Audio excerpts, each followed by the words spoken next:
Welcome back, everyone, and a special congratulations and lucky timing for Red Rosie Panda. Trelly just shouts out to me. Had a Twitch Prime subscription, which we're not doing those, but hey, or not doing the reads for it. But if you want to use that sub, there's a button down there. What we are going to be talking about, you actually saw just a couple of minutes ago, something I've been having a blast with. Charlie's been having a blast with. We played in studio here on Wednesday as well. I will not be ashamed to admit I got trashed in the playtest, but we were playing a lot of DKO.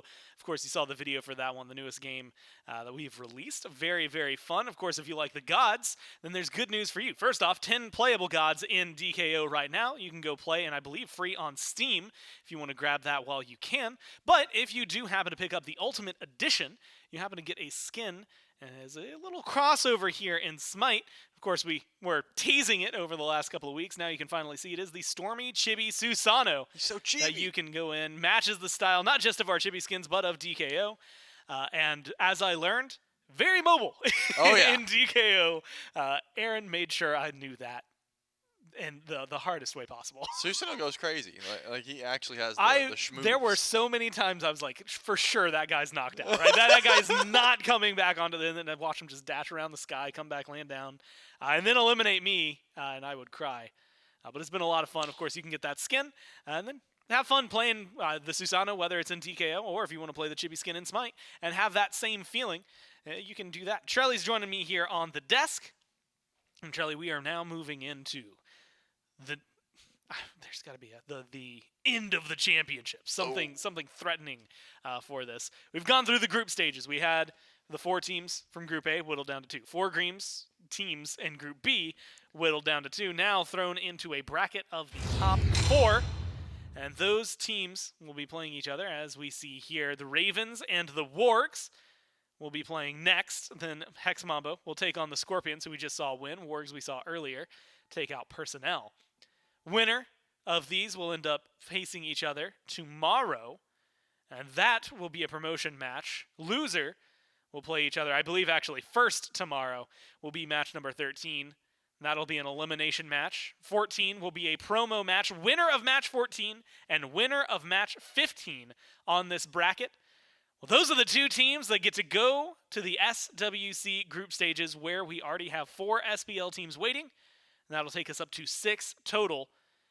And then we wait for one more week. North American play, if you've been enjoying Europe this week, NA will be playing the same style next weekend, 8 teams. We will do the exact same thing, whittle it down to 2, get the final 2 teams to join the SWC group stages, and that'll give us all 8. They'll battle for 4 spots. Those teams will then go to Worlds and fight the 4 that we qualified from the Phase 3 playoffs. A lot of fun, in my mind, of how competitive this next month is going to be. But Trelly, first they have to get there. Oh, yeah. And right now, it is about wins. You win here, you're in a much better position. You only have to win 1 more set, and you can qualify. But it starts right now. And so we have to talk about the Wargs. We saw them find a win earlier today. They played against Personnel, and even though yesterday I think Personnel kind of won my heart over, as maybe one of my favorite European SCC teams or SOC teams, any of it. Unfortunately for them, they fell. The Wargs have caused some upsets, though. I would even argue earlier, while they had the lead in seeding, it was a 6th versus 8th matchup. They looked really good, and they pushed Hex Mambo to 3 yesterday. So a team that is not to scoff at, despite how the regular season went for them. Yeah, like I said, if you're watching, if you're just tuning in and for some reason you missed the regular season, throw out rankings. None of that matters anymore from what we've seen. I mean, the underdogs have consistently been upsetting. I mean, not necessarily the Hex Mambo and the Ravens, but pretty much everyone else. Yeah. So at this point, I'm deciding whoever shows up on the day, whoever gets the better draft, even Hex Mambo dropped the game to the Wargs because their draft just wasn't as good. So if you're able to really lock down picks and bans and get comfort picks, get gods that you know you can pressure on, you can go at just about anything. So like I said, I'm not saying Hex Mambo big seed, Wargs small seed. Hex Mambo should have this. That would be the mindset of coming into this tournament. No longer the case. I think the Wargs have been phenomenal, as you said. Really impressed with Hawk's play. Sarpeii as well in the jungle, I think, has been popping off. And even Itori in the solo lane has been able to have those hard carry potential in that lane. So I think the team as a whole has just been looking real clean. I'm expecting to see that same level of aggression and not sitting by farming until late game. That style is gone. They have been getting active in the early. And making a lot of fun decisions as well in those early ones. I say fun decisions, and for me that means, like you said, getting active, fighting, causing some trouble. And that's what the Ravens are going to have to deal with today. And again, the Ravens, a team that is accomplished, came in, won their 2 sets, got to this point pretty easily. If you look at the history of it, they took out Thunderhead, and then I believe it was the Gilded Gladiators they knocked down. Coast, Silenced, Angry, Adapting, Xngnnah. It's so difficult sometimes, Trelly, to choose a single player on this team. I'm going to talk about Xngnnah anyway, though, because Xngnnah has been impressing me. I mean, Adapting's easy to talk about. He's been around forever. Coast, almost always talk about him when this set comes up and when the Ravens play. But Xngnnah, this tournament, has been making some very impactful moments and making the job a lot easier for the Ravens. Certainly has, and I think this is the kind of gameplay that you would expect from Adapting. I know a lot of people have been questioning, why is this Huang being picked so highly? Masskill has also been liking it, and it's just because, Huang's been looking kind of clean. I can't lie. It's just if you can get through his early game, late game really does start popping off, and I think the entirety of the Highland Ravens as well. We've already highlighted how the entirety of the Wargs have been really stepping up. The entirety of the Ravens have been looking so clean as well, I think, Xngnnah, as you highlighted. Different style of God pool, we've been seeing different, some of the same, we saw the Amaterasu, the Bellona, that sort of thing, but also you can play these other different styles, and when I talk about picks and bans being important, being able to play more than just the top meta, the top of the line solo laners is extremely important. We know Xngnnah has some deep pockets. We'll see if they have to reach into them as we get into picks and bans here for game number 1. It'll be the Wargs here for first pick. We can see what they have to bring to the table here. Earlier, again, picking up things, going so far as to first pick the Thor when they had the opportunity. So we'll see if the Ravens let them have that. If the Wargs don't get it, Adapting will. So I have to imagine that's going to be a very contended pick in this set, especially considering the win rate we've been seeing for that god.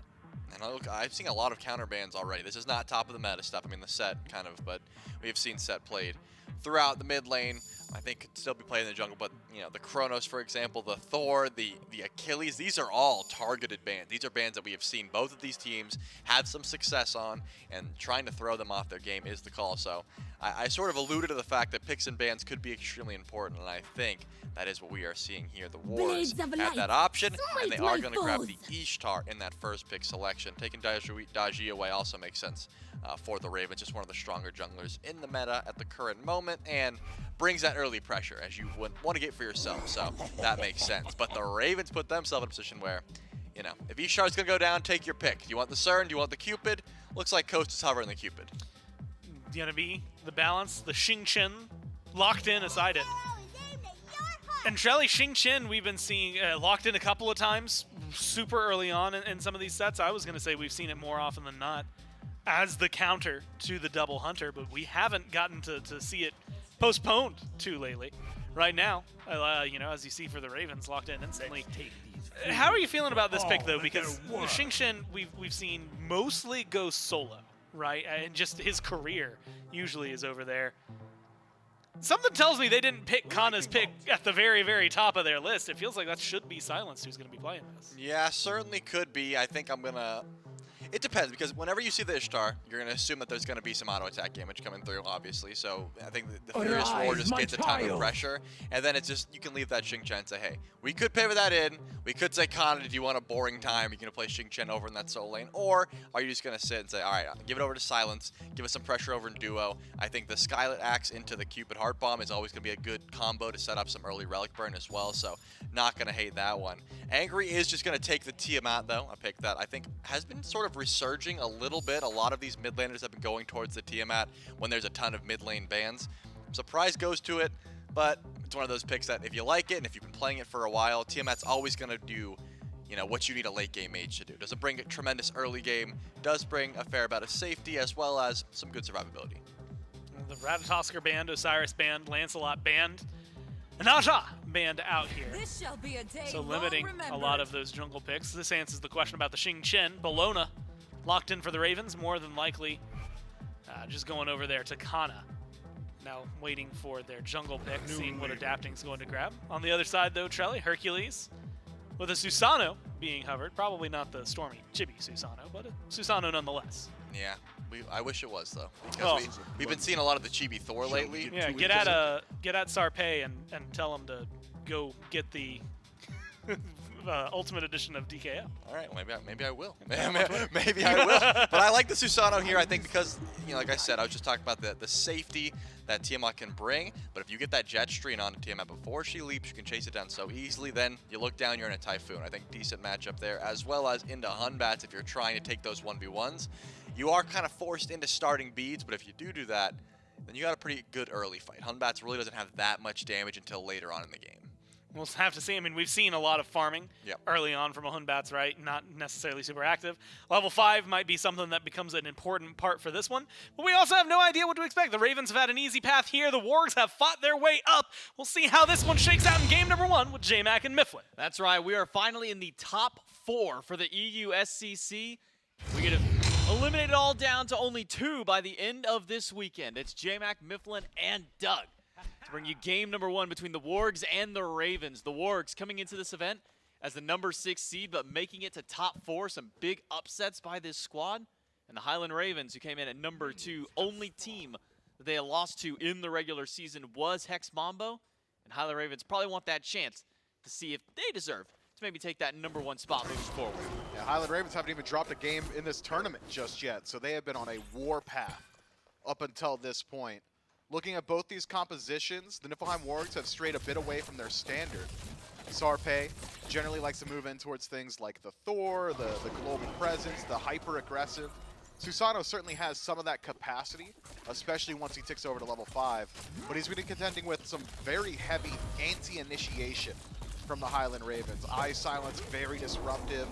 When the telegraphed initiation of Sarpeii starts to roll through, adapting with the Fear No Evil as well could make it very difficult for Susano to channel that first ability fully.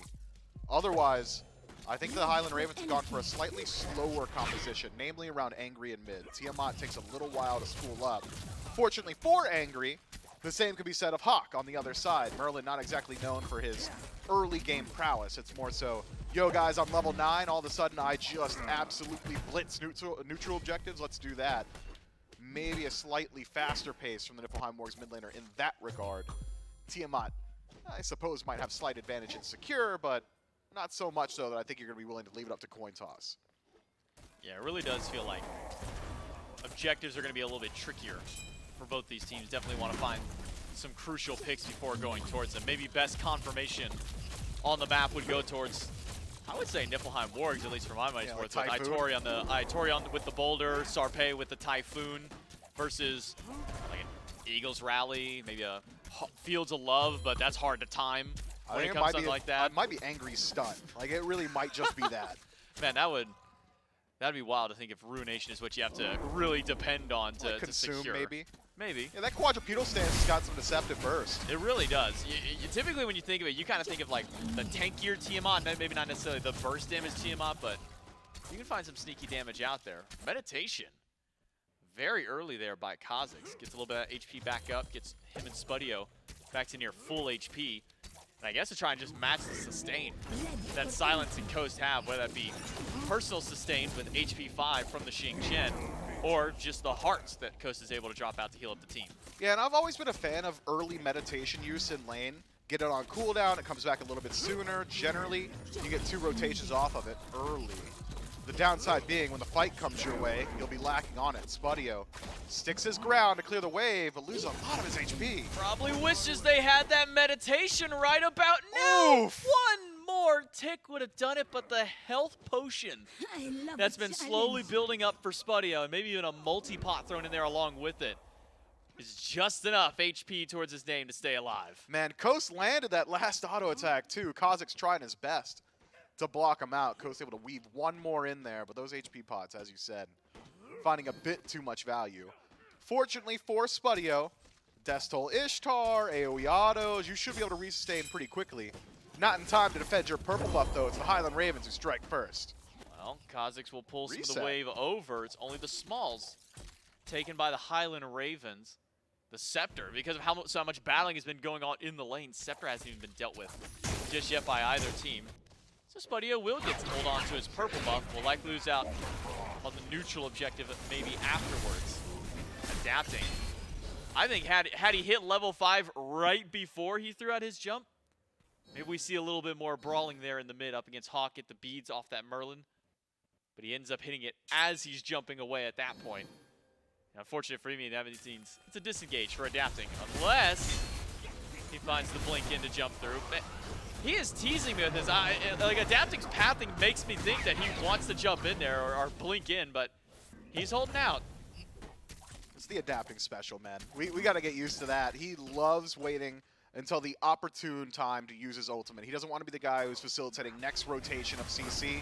He wants the beads gone first, so adapting holds on to his own. And even had he initiated with Fear No Evil there, I mean, we talked about it earlier, Angry not exactly in a position just yet to have the damage follow-up to secure some of these kills. Sarpeii and Hawkk having elected to go for a defensive relic in first slot really mitigates some of the efficacy of Hunbots in the early as well. It is worth noting, though, that adapting does pick up the blink, so maybe aggression on his mind wants to get active, whereas the Niflheim Wargs, I'm seeing beads across the board, except for Itori. Slight departure. It's not the teleport for him. It's a blink there. And a golden blade. Yep, you're doing it. The EU SEC loves this item. I don't know what it is. It was the Achilles before. Then Lastemix was building on his Hercules. And now Itori said, you know what? That worked pretty good for your Herc. Maybe I build it on my Herc. I don't know, man. I don't know what to say about this golden blade because it's popped up more times than I'm comfortable with for non-auto attack solo laners. Especially in a lane that has a disarm as well. I mean, Hercules wave clear is not poor. If you go Warrior's Axe or Bluestone, pull punch just clears wave. Instead, maybe just holding on to it. Wants to save the combo for PvP. Sarpeii gets hit by the Fields of Love. Jetstream to chase down Silence, but there's an ultimate 4 Bs. Now down for Sarpeii. Typhoon charged up. It needs a little extra help from Cozyx and Spudio to get first blood for the Niflheim Wargs. Man, love what we saw from Sarpeii there. Just gets that Jetstream out there whilst currently affected by the cripple, waiting until post Fields of Love, gets in, gets active, and locks down iSilenced. That's a tough start for the aggressive dual lane of the Highland Ravens. When you look at Xing and Cupid, I'm thinking run it down, use sustain, war of attrition, you've got more resources. Niflheim Wargs say, that might be the case, but we have more people. We've got a Sarpeii. Shows up and strikes first blood. Where is... Oh my god, so many... Got the Lizards. Hold on, man. He's got the army set up already in the mid lane. Where has Angry gotten this extra XP? Because just now, Hawkk is tipping himself over towards level 8 before this wave connected. Angry, probably on the cusp of hitting level 9 at this point. I guess maybe just some of the neutral farm that's come the way of this Tiamat, whether that be from these mid camps or rotating over towards Oracle Harpies, but Angry's able to get a little bit of extra farm. We've seen Angry in the past at the cost of his own soul lane, kind of send the Lizards just down soul lane, say, hey, let me get some of that wave. You know, I'm our late game win condition. You're a Bellona, you'll be just fine. Hasn't happened just yet, but certainly an opportunity for Angry to speed up his own farm if he so chooses. As of now, no notable lead on map, about 500 gold separating these two teams. I expect this pace to continue at least until Pyromancer spawns up. Generally, that's a pretty good target for your aggression. But with neither one of these teams really feeling overly confident in their confirmation, maybe want to stray away from that style of play.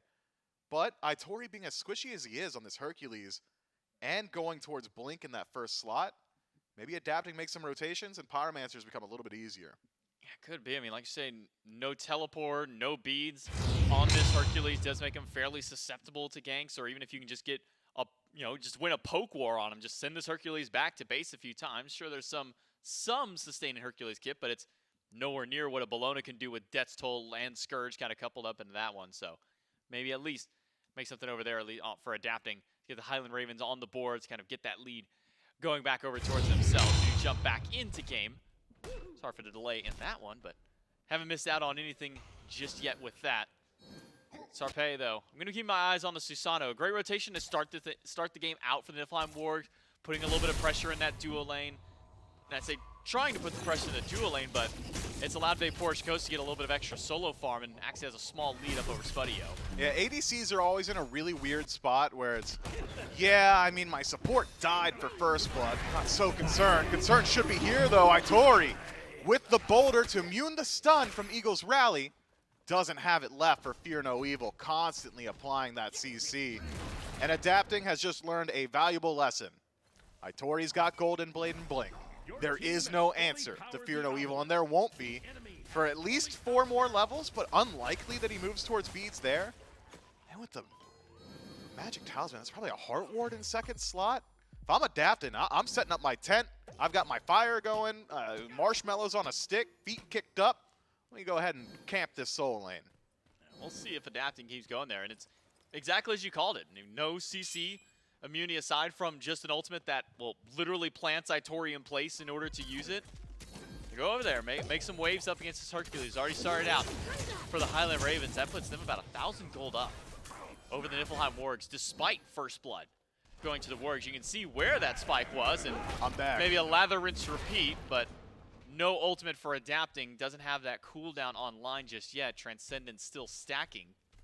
And this is actually forced a rotation from Sarpeii and Cozyx to kind of come over here and make sure that this blue buff can comfortably go to Itori. Yeah, that was a massive rotation from the Wargs, and it is telegraphed from the Ravens that it is likely they're looking for a blue buff invade, Adapting, going hyper aggressive, pushing that wave with Kana. You'd think it would be an attempted invade, but instead a reset to neutral. And even in just posturing, force the Niflheim Wargs to rotate in numbers. You've distracted them ever so slightly. What are we knowing? That was a tick of Furious Roar stole the red. What? Did it? It out-secured the Susano with a tick of Furious Roar. Well, surely that doesn't come back to haunt them. No, it can't. Yeah, that'd be no fine. chance. Nah, it's only 2 minutes that your mid laner doesn't have a red. Look, the mid laners aren't doing anything anyways. Hawk's not going to miss that red buff. Yeah, Hawk's stacking. We're not really playing for aggression either.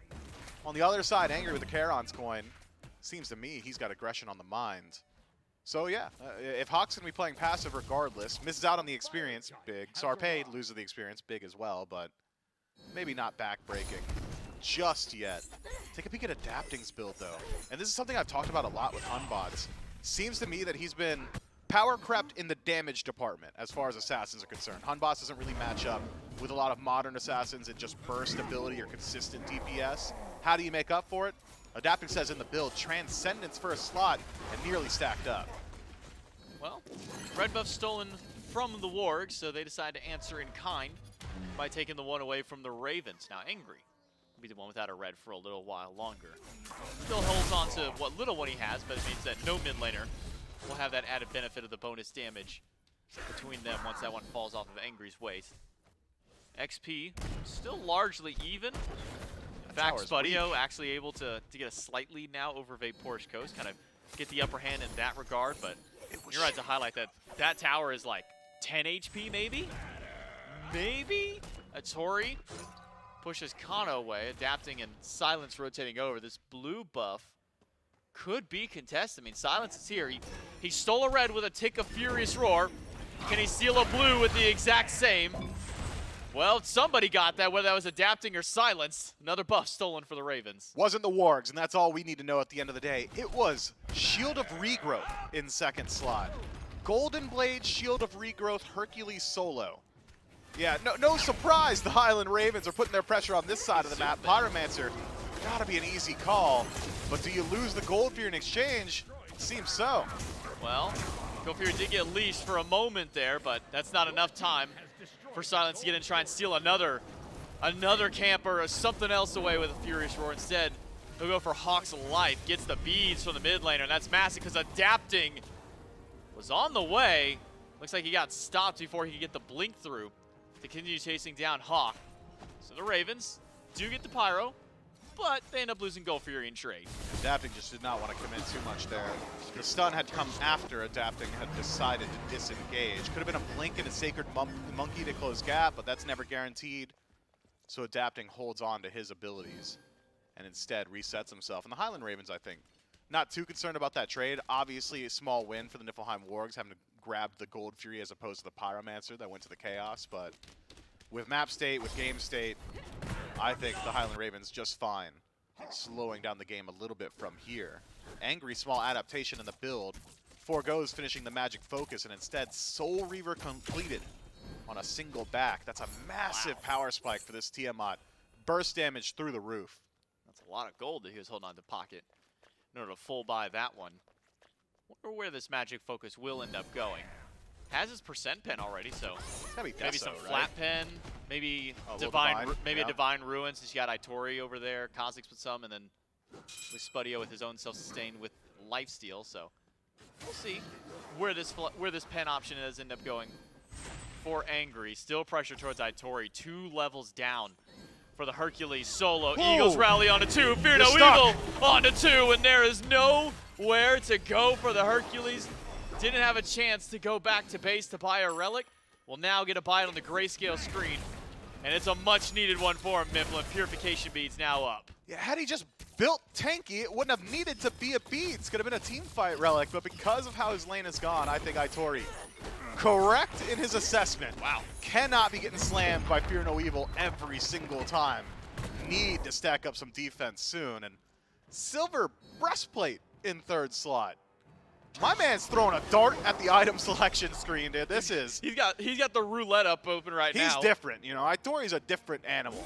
He opened up the smiterandomizer.com page, saw Hercules, and it spat out 6 items. He said, all right, cool, those look pretty fun. Let's go ahead. No, it spat out 6 items. He saw Golden Blade wasn't there. He's like, well, I'm doing that instead. Like, I gotta redo it until I get Golden Blade. Then when he finally found a Golden Blade build, this is the rest of what it shot out to him.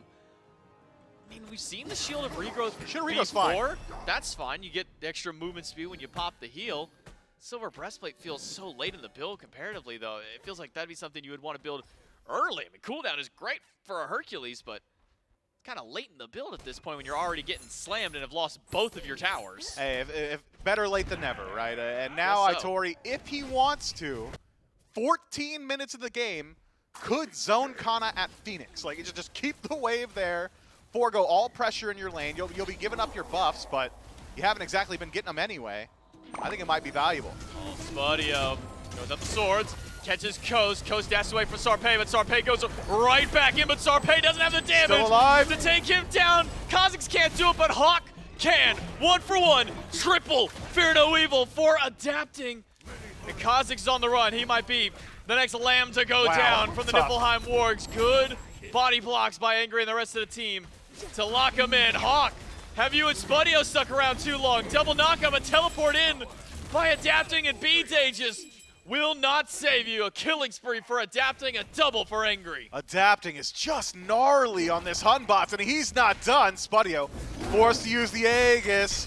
Minotaur over the wall, damage not quite enough, and Itori makes use of that movement speed. Shield of Regrowth, that's why we bought it. Makes his way over to the duo lane, shuts down adapting. A massive, massive shutdown for him too. The bounty on this Hunbots had to have been big. I mean, look at the gold swing on that chart. That's all Itori.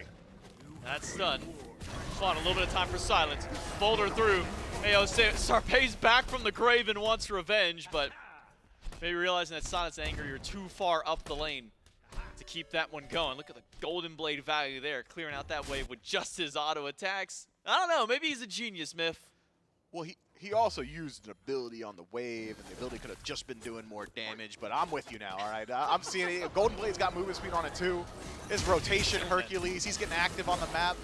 How about it? Itori can keep this pace for all I'm concerned, so long as he's there when his team needs him, and he will be.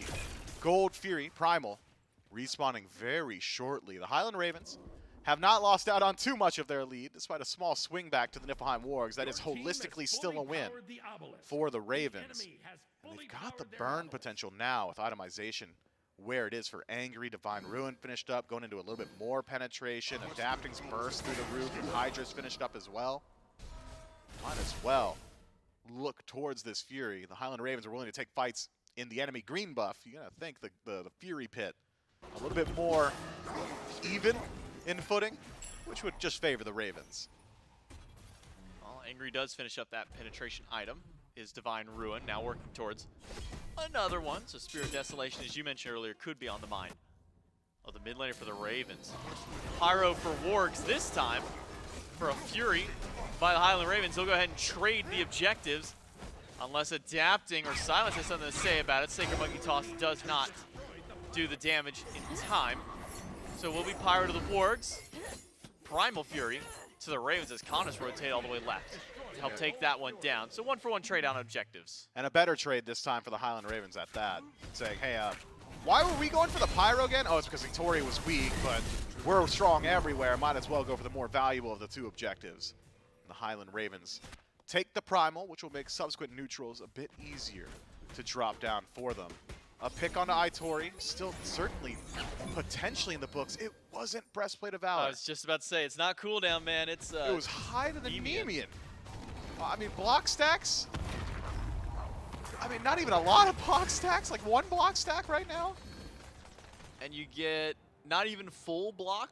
Remember, you only prevent a It's only portion. Wow. Yeah, got to change a while back to where it no longer is a full block tag. It's a I'd completely forgotten. 65%. I think it was down to like 50, but I got a small buff up back to 65% of a block. Man, Itori's really playing for the long haul on this build. It's gonna be Witchblade, right? Through. Like next one's Witchblade, you get a little bit more FizzD, some more survivability. This is like the Exodia build. My man wishes he got Pot of Greed, which would have been a couple of kills early on to expedite the build process, but I can see this starting to come together as we approach 6th slot, and he will eventually reach that point. Soul Laner's so good at getting this farm on map, don't split a whole lot. And in the 1v1, even if Xngnnah is favored, won't exactly be under risk of death there, will Itori. I'm gonna like the build in like 5 or 6 minutes. Right now, I'm still questioning him.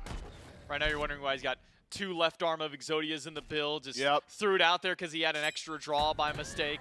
My man played the leg. Like, all right. It's like, what are you throwing that one out there on the field for now? Adapting jumps away from Cozyx.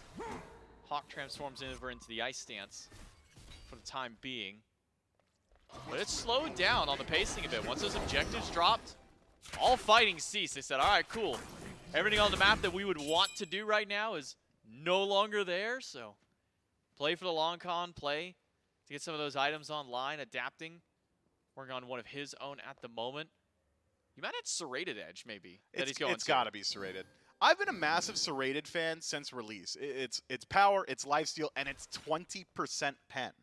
That's everything you could possibly want, right? I mean, it is such a strong stat stick. Once upon a time, it was 10% movement speed as well. Some needed nerfs there. Adapting, Fear No Evil will drop Sarpeii. Typhoon comes out after the death is already there. So Adapting lives through in the 2v1, also gets Spudio's ultimate throughout all of that. The Highland Ravens up 5,500 gold to the Niflheim Wargs. Yeah, I wonder, the Highland Ravens, I feel like they're in a great position where they could have just like back to base, run down Fire Giant. You know there's at least one on left, Sarpeii dead for 20, and even if he respawns and gets to the fight, doesn't have Blink or Beads, so Adapting with his ultimate coming back up shortly could make it very difficult for the Susano to operate. The Highland Ravens, though, taking a bit of a slower approach. VaporishCoast having made the rotation now does indicate to me that Fire Giant is a potential here. Walks over, stares at it, does confirm Fire Giant is on the map, heads back to base. VaporishCoast has got to go get some farm. All right, it's here. I'm not going to be here for a little bit. Still not fully hit that level 20 yet. Yeah, Adapting Has took his wave. VaporishCoast, yeah. Something on Adapting. Yeah, you can't take all of that. I mean, you already got the kill. You don't need an extra wave with it, but nearly level 20s across the board for the Ravens. Sans the support. Typically, those are a little bit later before we see 20s on them, if we even do in some matchups. Adapting very close to being able to upgrade that Bumba's dagger. Can you imagine this one's Bumba's hammer? Because I know that we've seen a lot of shifts and a lot of change up to Bumba's hammer over the course of time. Do you think there's still value maybe in that item for the Hunbats? Do you think it's the Bumba Spear all the way now? I feel like Bumba Spear just by and large much better. VaporishCoast just better as well. Spudio shut down with the help of iSilenced. Bumba's hammer, I think, really, really good when you're super far ahead. If you're already surviving these team fights, it's the I was winning and now I'm winning even harder style of build. But the stat line on Bumba Spear, the sustain that you can get from camps, all incredibly valuable. I imagine it is likely Bumbasphere, but it won't catch me arguing with Adapting. Kanna is, well, he's kind of walking around 3 while 3 are trying to fight him. Kanna gets dropped to about 60% HP on his way back to the tier 1 tower, resustaining some of that by just W-keying at Cozyx with Scourge out at the time. Group up by the Ravens towards the Oni Fury this time. Pyro's back up if the Wargs want to take it. They're trying to keep Kanna zoned away from it to do so, but now with the Fury down, window of opportunity for the Wargs has been closed. The Pyromancer now has 3 people from the Ravens surrounding around it.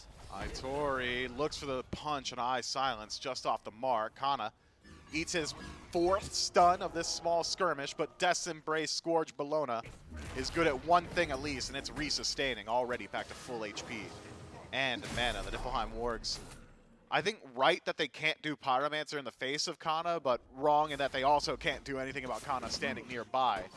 The Highland Ravens, they could do something about it. Let's just go ahead and remove the option. Not even to give you the chance. Pyromancer over to the Chaos team, and the gold lead has now ballooned into the 5-digit range. Just nearly. We're close. I'm bad at math. You know what? It's close enough. We're rounding. I'll give it to you. We're rounding. Well, now we have Fire Giant under the eye of the Highland Ravens. Angry not there yet.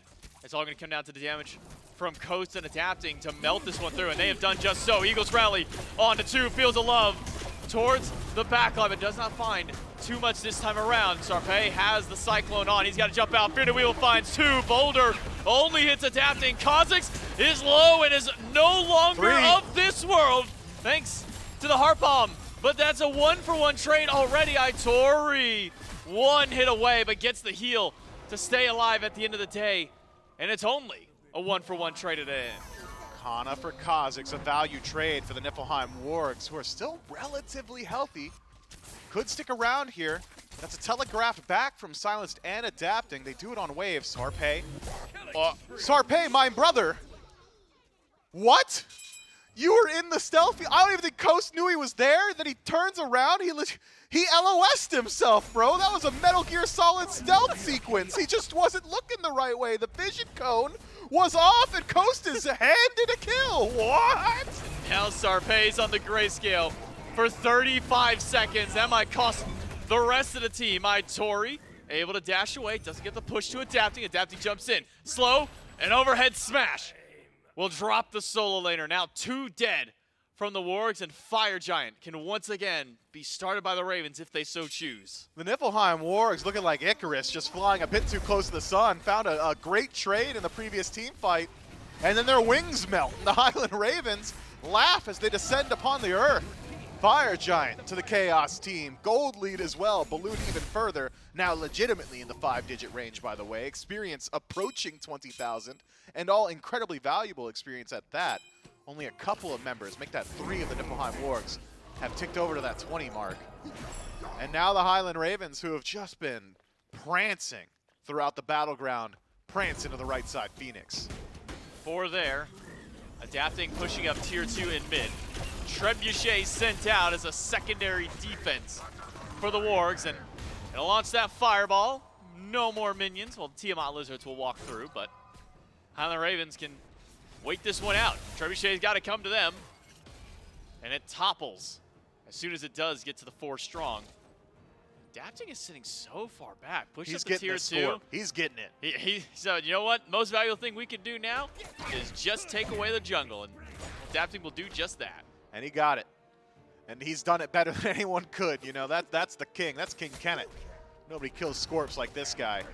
Highland Ravens taking a methodical approach to this base siege, as is expected of the Ravens. Head back to base. They've already peppered some damage into the right side bird, but why would you even leave it up to risk on right side bird? It's the least valuable Phoenix on map.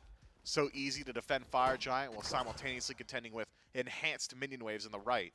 So instead, clear out the enemy jungle, back, spend your gold from the 1 team fight as well as the Fire Giant going down, regroup, and push for the real one. Left side Phoenix under the eyes of the Highland Ravens. Niflheim Wargs have got a couple of strong points they can lean on. This is a very difficult composition to siege into. Merlin, the best mage in a position like this. A lot of the weight of these next couple of fights, if they go well from the Niflheim Wargs, will be resting on Hawkk. Ability to clear out these waves from a distance, he's got it. Poke from a distance, he's got it. Space control, he's got it so long as he's in the arcane stance. Can't get poked too early. Angry spots him out with an aggressive ward. Where are the rest of the wargs? They're MIA. Well, they're here. Itori's in mid. By the way, not a Witchblade from Itori, Wingblade instead. He's going against the grain in every sense of the word. I can't read him. This is an illegible book at this point. We have no idea what's going on in this man's head or on the field. We do know that the Ravens are pushing up. Phoenix, my God, few autos from VaporishCoast do take that one down. It's about a third HP. It will slowly regenerate some of that health, but one more push in like that and the Ravens can take that bird away.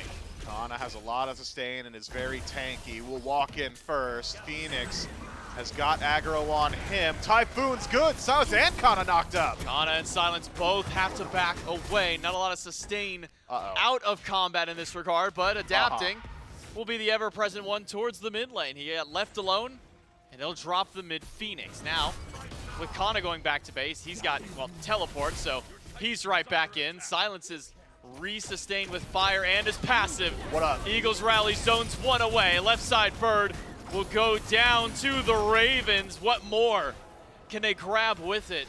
Adapting Yikes. once to take something with this bird. It's gonna be Cozyx. Silence Another picks one. up Spudio. Goodbye to the dual lane of the Niflheim Wargs. And maybe a little bit more after Itori able to walk back to the fountain. But it's 3 Wargs versus 5 Ravens. In goes Itori, out goes Sarpeii, down falls Itori and the Titan as well. Highland Ravens in just under 30. And is that a late game?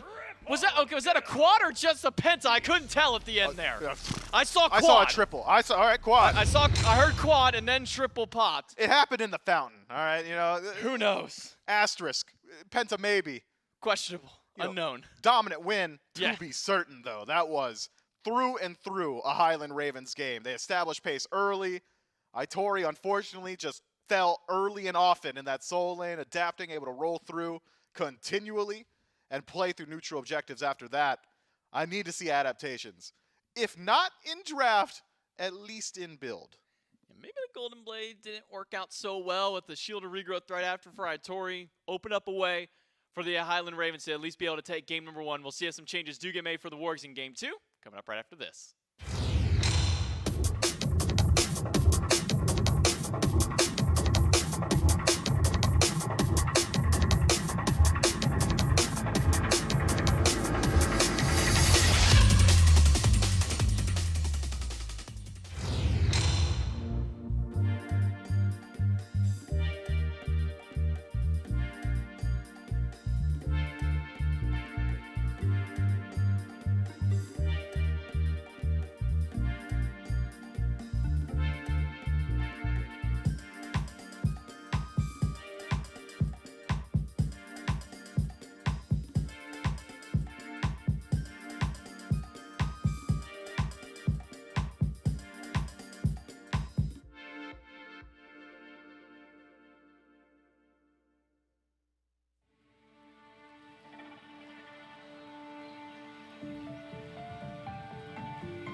Well, the Ravens take game number 1, and Shelly, for a lot of it, at least at the end, you just take a screenshot, and it seems like a pretty standard Ravens game when things come down to it. Adapting looks good, Coast looks good, tanks do tank stuff. They pretty much set themselves up for success. For the Wargs, though, this is a moment where you maybe kind of want to turn around, right? This is the number you had said it. Maybe I should stop mentioning it, but the number 2 versus the number 6 coming into the tournament. I guess it remains to be seen what the Wargs can maybe do to clap back, especially if the Ravens are going to play like that. Yeah, this set in particular, we can go back to the standings and say, yeah, the Ravens were playing. The Ravens were playing like they were number 2, and the Wargs unfortunately played like they were number 6. But I think it was just a very good draft, a very Ravens draft, right? Adapting on the Hunbats, absolutely popping off. That's what you would expect. And of course, I think all of the carries really did their job perfectly here. Not to say that the tanks didn't. Honestly, they did exactly what you would expect from your tanks. I think Xngnnah didn't get a single kill, and Silence didn't get a single kill, I'm pretty sure, by the end of that game. And it was just a lot of angry Coast and adapting popping off. But in a picture-perfect world, that's kind of what you want from your tanks anyways, especially from Silence. Maybe Xngnnah would have liked to get a last hit here or there, but a ton of damage coming from the Tiamat and the Cupid, respectively. It just seems like if you're going to let all of the Ravens get a comfort pick, it's not going to look too good. As the game continues. You know, Coast on the Cupid, he's been playing this consistently in the tournament, adapting on the Hunbats, and of course angry on the Tiamat. All of that happening means you're probably set up for a bad time as the game continues. And Coast with the laugh after going for the play inside the fog. I gotta give Cupid credit. I feel like his laugh and his taunts hurt the most. He's so small, and his voice is way higher up there. Just a lot. And then, of course, to close out the game that way, 6-0-6 there for Angry. 4-1-6 for Coast. 5-1-7 for Adapting. The tanks, no kills, but just tons of assists. Clean game for the Ravens, only dropping 4 kills total. And even weirder, I didn't notice this before, but now, like, having it laid out in front of me, that Sarpeii is the only one who didn't get a piece of that pie. Unfortunate for him. And for the Wargs, as their backs are now against the wall. Again, this isn't Elim. They do still have another chance, depending on how things go. And they also have another chance in this set to try and turn things around. Game number 2 could be an important one for them. Yesterday, they looked really solid in Game 2 against Hex Mambo, despite Games 1 and 3 not looking too great. So, I can't count them out before things go. Whoever loses this one, though, still has an opportunity tomorrow. They'll play against the loser of the 4th set today. That one is an elimination match. That one is where some of the stress will maybe start to mount up. Only 2 spots, 4 teams. We'll see if the Wargs are going to be able to fight back into it as we start to move forward. Trelly, is this something that changes in picks and bans? Is this something that is play on field? Maybe a mix of both, right? I mean, the Ravens got a draft that, like you said, is very Ravens-esque. But they had some target bans going into that one. I guess we can figure out a little bit of it as we get into picks and bans for game number 2. But where do you start to shimmy things? Yeah, I think it's a little bit of both, as you said. It's because you're not betting at Tiamat. You actually can't. Like, there's no way with the current meta you're wasting a ban on Tiamat. Cupid could certainly be something that could go. And honestly, I could see a world where, as long as Thor's gone, you could also take away that Hunbats, but it's just so difficult because Adapting can do that on a couple different picks as well. So far, though, the Wargs are still worried about the Chronos, and I believe the set, figured that would come as well. So they've got 1 spot left open to try and deal with what the Ravens just did. I doubt it's going to be anything crazy. Yeah, just the emoji. So the Wargs are going to say, you know what? We're just going to go with a completely different play style. That's what I would assume, because they're not going to be able to take away any of the gods that the Ravens just played, unless, of course, they're just going to grab them for themselves. They could first pick the Hunbats, I suppose, but they're not going to go for that either. Just going for the Ishtar in that first pick selection. And that should leave open the Xing and the Cupid if the Ravens want to run that one back. Can't think of why they wouldn't, right? Yeah. It looked so good last time around. Ishtar, though, is a solid first pick and has always been something that can help lead the way. Cupid locked in after the last game's performance. Not going to knock that one. Same thing could be said for the Xing. I mean, and honestly, I could see a lot of this if they allow it on the side of the Wargs to pretty much fall in the exact order that it did last time around. Xing locked in. So Jelly, have fun with this one. It's the same top 2 as game number 1. Yeah, that is going to be the call. So let's see. Is it going to be the Merlin? as well as what else was picked in this slot? I don't remember for the Wargs. Had this early Merlin. on. Was it? Steed and I are ready. Well, not Lancelot. No, it wasn't. So already we're seeing a bit of a change up, and that's what I want to see. Growth and the Hades. Here we go. So the Wargs are coming with a new game plan. A lot more CC, but also some early pressure there from the Lancelot. Whenever I see Lance, that's kind of what I come to expect. You know, you have that opportunity to blink in early on. Once you get level 3 especially, you have so many abilities when you're able to jump off that horse. And look at that. It is going to be the Ratatoskr adapting. Does not go for the Hunbats this time around. He wants even more early pressure going with the Rat. One of the best early junglers in the game, period. And that's going to be spooky. Getting adapting off to a great start, not really what you're looking for. It played the Hunbats, which was supposed to be slow, and still managed to make it look incredibly good and get off to a good start. So we'll see what he can do. Ratatoskr, I'm having flashbacks. This pick was going like 9-0, 9-1. And a lot of the last few games it played. Tiamat locked in. Prior to that, though, it is the Atlas, the Fafnir bands, the Tier, and the Amaterasu bands from the two teams. Agni, who's been taking a pretty big front seat so far, locked in here for the Wargs. And Hawkk, look at the way he's been playing, even including some of the games where they haven't found success, along with a Maui. I have some faith in what Hawkk is going to be able to do with that. Yeah, I do like the Agni, especially into Tiamat, because you know you're up against the Tiamat, so you can assume that you want to stay ranged. You want to be able to do your damage from a distance, so I think probably a good matchup there. And the Hercules is going to be the pick for Xngnnah there in the solo lane. That's a pick that a lot of these solo laners have been going to. Mixed success, but what Herc does bring is he's really hard to kill. He's got a lot of survivability. He's always got that big burst confirmed for objectives, as well as just chunking to these late damage carries. When you're up against a Hades, you got to imagine that displacement really does start to add up. I mean, yeah, Hades dashes into wave, you kill Hades from that point forward. You just get the knock up, pull him back. We'll see if that's how it shakes out. I have high hopes for Itori and Hawkk, but of course, with the Ravens playing the way they did in game number 1, this could be a 2-0, could go 1-1. We'll find out what kind of fight the Wargs have in them here in game number 2. Yeah, the Highland Ravens have so far gone undefeated throughout this tournament life and looking to continue that here in game number 2 up against the Niflheim Wargs. A bit of an adaptation in at least different kinds of play styles, though, for the Wargs. It's J-Mac, Mifflin, and Doug. Back in game number 2, we see Itori go over towards this Hades, which has been such a prominent pick over in the solo lane, not just at the top end to play with SPL, but even here down to the EU SCC. It's going to be Xngnnah taking the Hercules this time around, so I'll be keep my eye on that matchup. Oh, he's doing it. He's doing it too, Miff. It's not just an Itori special or a Lastemic special. It is just the build for these EU solo laners. I mean, it's got to be doing something right. Maybe it's a win harder style build. You're just cleaving wave, get to hold your abilities for the PvP. It's got to be that, right? Like it's I don't want to driving strike a minion when I could be hitting Itori, or I suppose in the previous match I could be hitting Xngnnah.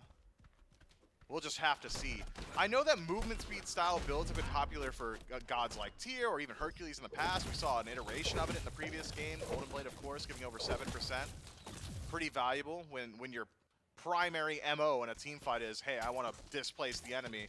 You kind of need to put yourself in position to do that. And maybe the stat line of Golden Blade helps you out a bit there as well. We'll see. We'll see if it works out. Didn't work so much for Itori last game. Maybe Xngnah's got the secret. Maybe he's got the magic to make this one work out for his team. The Highland Ravens. Keeping it same for Angry at least. And I want to go back to a point at least the Desk is making about adapting or about this Ratatoskr in general. Is that when we were seeing the Ratatoskr during the regular season of Phase 3, it was popping off. I mean, this guy was going 9-0, 9-1, 10-2, whatever it may be. Always a high-performing guy, and adapting was definitely one of those players up on the board doing that performance. Yeah, I love everything I've ever seen adapting play. I'm a massive fan, but Ratatoskr and his global presence, similar in execution to Thor, and that is one of adapting's absolute favorites. We'll see if he's able to perform similarly on a pick like this. Has some pretty decent targets, namely Sarpeii on this Lancelot. Will struggle to channel the horse, so long as adapting has got eyes for him. That Acorn Blast, when you're able to close up the bullet spread on it, makes it a bit easier to connect that stun from a distance. And if that's the case, Sarpeii, for the most part, shouldn't be allowed to just gallop into these team fights. Man, watching Hawkk actually like dash through a wave this early in the game, you'd be deja vu to the old days of Agni. Itori kind of getting beaten around a little bit by Devicana, but all the CC misses onto the Hades this time. Sarpeii not even necessary to help save him this time around. Maybe was thinking of a blue buff invade, but with attacking and Kana here, this one's going to be tough for Sarpeii, especially when he gets shoved against the wall. That'll be enough to make the jungler realize he probably shouldn't stick around here too much longer. I wonder, maybe an opportunity for the Ravens after confirming your own blue and manhandling Sarpeii. Could have probably just followed him to the enemy blue. Instead, it's a reset back to their own camps, adapting. Wants that speed buff, and like any other jungler, will go for it so long as it is available. So can't blame him fighting just a natural instinct in Smite. Niflheim Wargs duo lane, though, a bit of a different look here in Game 2, have been really pushing VaporishCoast all the way back into this tower line. Love seeing this Maui. I believe maybe one of our first looks at Maui in the EU SCC. A god that has very quickly risen to prominence in the SPL. Just has so much displacement. Kana pulled back in, but not quite enough damage. Itori nearly makes it happen. That was perfectly played by the Hades, but having not backed just yet, just a book one, not enough damage stacked up. Unfortunate for Itori, makes a perfect execution of how to deal with a Hercules in the lane. At least whenever you get picked up, immediately drops that Pillar of Agni, but not going to have enough damage to take down Kana just yet. Maybe if it had a couple of minions been around there to help him out, maybe could have had a turnaround there, but for now we'll be able to go back to base, pick up that book 2, and trot his way all the way back to solo lane to work on building up towards that book of thought that's become so prominent with these solo lane Hades builds. I would even say with a lot of the solo lane Guardians that we've been seeing more than just the Hades pick that up sometimes. So you're telling me a lane that is completely reliant on having mana, so much so that it has a blue buff, gets an item that stacks a ton of power and mana, and now penetration as well. It's pretty good. I'd say so. Yeah, I'm with you on that. That's good. pretty good to That's me. good analysis. And this is gonna be the squishiest soul lane you'll see just about ever. Adapting on the chase, but the stun's good. Oh, but adapting stun is just a little bit better. And that's first blood for the Highland Ravens, and a quick disengage. The double tap of the boulder. A great angle. Somebody has been practicing his geometry over there in the solo lane. Kana finds a return kill now onto the Niflheim Wargs solo. You do not often see a Hades fall in lane. Just so much sustained on wave. Over aggressive, you gotta think, from Itori there. Leap wasn't available in a post-push world. Fortunately for Itori, Sarpeii mitigates loss ever so slightly. Blue buff invaded by the Lancelot and also secured on their own side by the Lancelot as well. Won't do much for Itori himself in the experience department, who's losing a lot of minions to this tower. Maybe Sarpeii would have been better suited just getting that farm as opposed to giving it over to something that can't level up. An entire level lead for Kana now in lane. Doesn't look to me like Itori's too concerned about it, though. That was some aggressive posturing. Did walk up. Can you imagine if the tower could level up like based on its minion kills? It's like, all right, I took down 100 minions on my own this time. I'm now no longer a tier 1 tower. I'm a tier 2 tower or something like that. Like it could bump itself up in scaling. Yeah, maybe it turns into a Phoenix eventually. It's so strong it starts to respawn, you know? Oh, no. No, yeah, I'm about it. Let's run that by dev at some point. I think we should. We'll bring that up in our next meeting and see if they can get right on that one maybe for year 10. My God, we're so close to the 10th season of Smite, which also just reminds me that I've almost been a part of the Smite scene for 10 years at that point. I've been playing since pre-launch on there.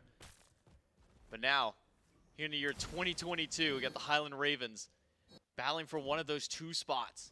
Go to the SWC qualifiers, and maybe even in towards the Smite World Championships, depending on how they can perform up against some of the SPL teams, should they make it there. Niflheim Wargs aren't going to make it easy for them. They've had quite the battle themselves to stay in this top 4. This isn't a team that's going to just roll over and let that happen. No, and it's a good composition as well to stack up some damage in the late game. Very good siege potential from this Niflheim Wargs draft. Defense strong as well. Cozyx in particular with a non-committal initiation will make it difficult for anyone from the Ravens to approach aggressively. The Wargs once more step up. Kana connects the pull, but does not go for the push this time. Perhaps concerned about that Pillars of Agni. All this posturing for the blue buff, and it does go to Itori. Sarpeii able to box out adapting. Xngnnah not exactly able to out-secure a Book of Thoth Hades first slot. We'll just have to let this one go. Miss hits Coast, but not much more beyond that from the Rolling Thunder out of Spudio. And this lane's kind of been left alone for a bit, so Cozyx says, well, I'm a little bit bored staying here by myself. Stun out of Spudio, but I missed hook from Cozyx. Means that Coast should be just fine in this lane, even use the Fields of Love to lock Spudio down and keep him from going any further up in the lane. Scepter battle. This one should go to the 2v1, but it's no longer 2v1. Silenced is here, but beads are still available to Spudio. Should be able to use those no problem to get away from that ultimate. Maybe a bit too ready to use those beads. With adapting hovering nearby, the correct decision. Still had this relic, would help out a lot. Adapting's got the damage output. Shotgun blast from Spudio. Buys some time. Meditation good as well as Cozyx brings it back. And Sarpeii is here, but his path has been blocked by the island. Will now charge back in because he got Hawkk as backup. Coast has been erased and Silenced might be next on the menu. No stun available this time around. The rope swing in is good. The yank back in by Cozyx. And that's the death of the dual lane for the Highland Ravens. The Niflheim Wargs now have control to move towards this Gold Fury. They started up. Angry is nearby. This Fury is not going down. Maybe as fast as the Wargs would hope, but Angry cannot find a path back in. 3 kills and an objective to the Wargs. Just the Highland Ravens a bit too over-aggressive. I like the ultimate from iSilenced. You force the beads. Spudio uses them very early there. Even VaporishCoast had given up on that chase, reset himself to lane. But with beads down, Adapting says, I could probably win on this engagement. Wrong answer. Don't quite have the burst just yet, sitting on just heavy mace and your acorn. So Spudio stands his ground, shotgun stance, point blank, barrel stuffed in Adapting's face. Is able to win out on that trade with the help of Cozyx, that meditation finding some major value. From there, the rest of the Niflheim Wargs, namely Hawkk, getting the better end of Angry on that rotation. Collapse in, take their 3, and the Fury with relative ease. Now that's netted Hawkk about a 1-level lead over Angry in the mid. Spudio's still a bit behind, and he didn't get any credit for those kills, only got assists. Would have maybe loved to have gotten a kill on towards Coast or Silence to boost him back up. Then the jungle, Sarpeii, who was able to get one of those for himself as well. Able to be slightly up and ahead of Adapting early on in the game. Now that we've hit that 10-minute mark, Pyromancer up on the menu for either squad. Niflheim Wargs could rotate over towards it, but Angry on that Tiamat. Always a threat when that Typhoon comes out. Yeah, so Angry might not have the most steal potential, but certainly has the ability to box. Speaking of, Coast takes the 1v1, make that 2. Up against Cozyx, walks up, whiffs the pull, walks up again, whiffs the second pull, walks away. Maui, difficult to execute on, but better to make those mistakes early. I go for the third pull. You walk up and you gotta stomp hope there's that a you gotta stop and then pull him after that one. Maybe you get it on attempt number 3. For now, VaporishCoast will live through. Still holding on to those beats. Hasn't really been under any kind of major been threat. hit by CC. Yeah, you know what? That's fair. Cozyx has not been able to land those hooks the last couple of times on him. Xngnnah pushed against a wall, dashed in. The ground joust maybe off the mark, but the dismount is good. Sarpeii and Itori team up to take down Xngnnah. That's a good deal of value for Sarpeii on that rotation as well, and one that he can continue to do. Similar to Adapting in the previous match, this is a very, very squishy Hercules. Not as squishy as previously. It was Shield of Regrowth for Itori in second slot. This time around, Xngnnah likely has eyes for the Heart Ward Amulet. Instead, Talisman of Energy. These guys love movement speed. I figured it out. We're buying movement speed items. Let's get more. Just keep going more movement speed. I'll say, if only War Flag were like good in Conquest, maybe we could see that one thrown into a build. But you know, okay, the upgrades are good-ish. Like War Banner's not too bad. It's basically a Talisman of Energy, in a sense. Yeah, kinda. But it costs you, you know, Heroic Axe or Sundering Axe. Yeah, you kind of lose out on some of the other like stuff. Or like a Bluestone Brooch or maybe it's less that it's not a good item. It's just everything else is better than it. If everything else is better, I think that makes it bad. I think like, because like think of it like a tier list. Like you have everything at like A, S tier, and it's sitting at B, it doesn't necessarily make it bad. It just means that If everything's in S tier, it's a bad tier list. fair. That's not a great pull by Cozyx. Second one missed Stun 2. in a row over towards it. But a bomb stun by Hawkk will make up for that one. Xngnnah is on the way over. Silenced almost goes down to Sarpeii, who made it to the back of it. Sarpeii yanked off the horse, shoved back by Xngnnah, but not enough damage just yet. Fields of Love won't be necessary for the kill, but it will help for the setup. Itori dashes in, but it's a 1-for-1 trade. Both junglers now gone. Yeah, Hawkk allowed to free cast. That entire team fight was raining fire and stuns from max distance, and unfortunately for the Highland Ravens, Adaptive pays that price. Great pull from Xngnnah, does isolate Sarpeii, who is just off the mark with his ultimate. Likely would have secured his kill a bit earlier on, and potentially saved his own life instead. Displaced by Xngnnah and shut down by the Ravens. But the Niflheim Wargs in Game 2 have kept things much more contentious and even. Have put the ball in their own court. A slight lead to the Order side, and potentially more with Hawkk here. Well, beads this time from VaporishCoast. That's off the CC from Hawkk, who made a rotation over on the Agni to help alleviate some of that pressure that's been put onto Spudio in this duo lane. Coast has been given a lot of free reign on the left side of the map, making rotations towards mid, dropping those Fields of Love in the middle of multiple. Sarpeii jousts his way out and away from Silenced ultimate, but that sets up for the Pyromancer for the Highland Ravens.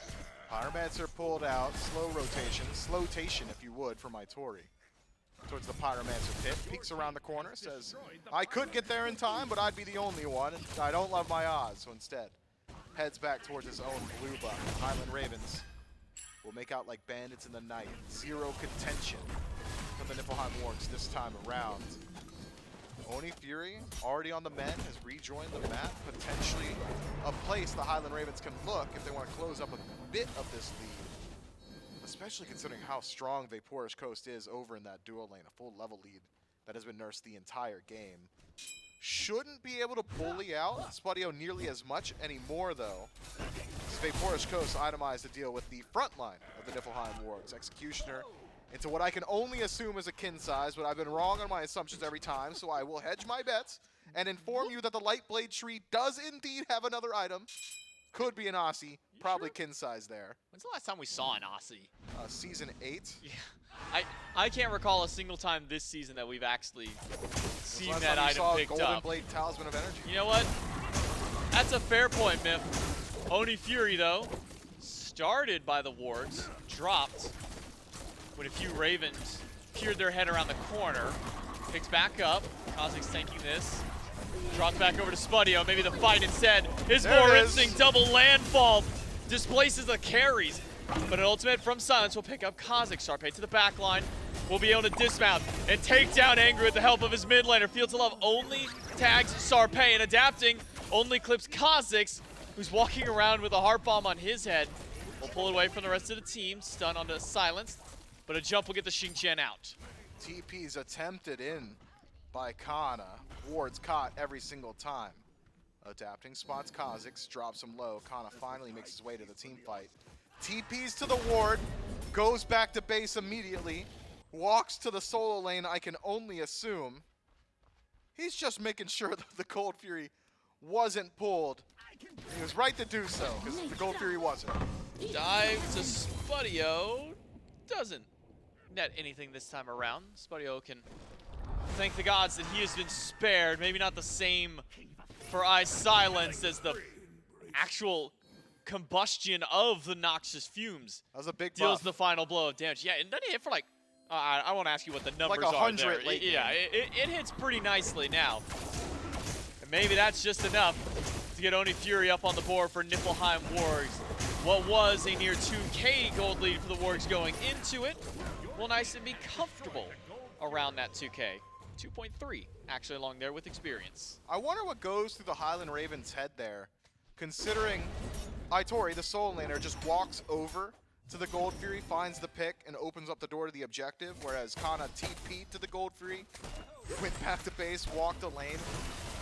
If I'm iSilenced there, I'm thinking to myself, where's my soul? I could have swore I heard a TP. I could have swore I had a homie around here somewhere. He did not. No lifeline for the support of the Highland Ravens. The Niflheim Wargs take their pick, they take their objective, and they make their way out of there. Should be a little while till we see the next team fight. Pyromancer, the most likely POI on the map to see these two teams group up. Until then, it's about farming and stacking, be it through PvP, angry with the Charon's coin, trying to find as many stacks as possible before it's time to get involved in this next engagement. Otherwise, relic upgrades haven't exactly been there just yet. Just that heroic teleport for Khan on the other side. Itori has completely foregone the teleport tree. A unique advantage of Hades being that if he falls low in a team fight, he could just resustain just about anywhere. Lifesteal build plus inherent on-damage healing from his kit means that he doesn't really need to reset fully. Kana, not afforded that same luxury, has had to dedicate a bit of his own gold to finishing up that relic.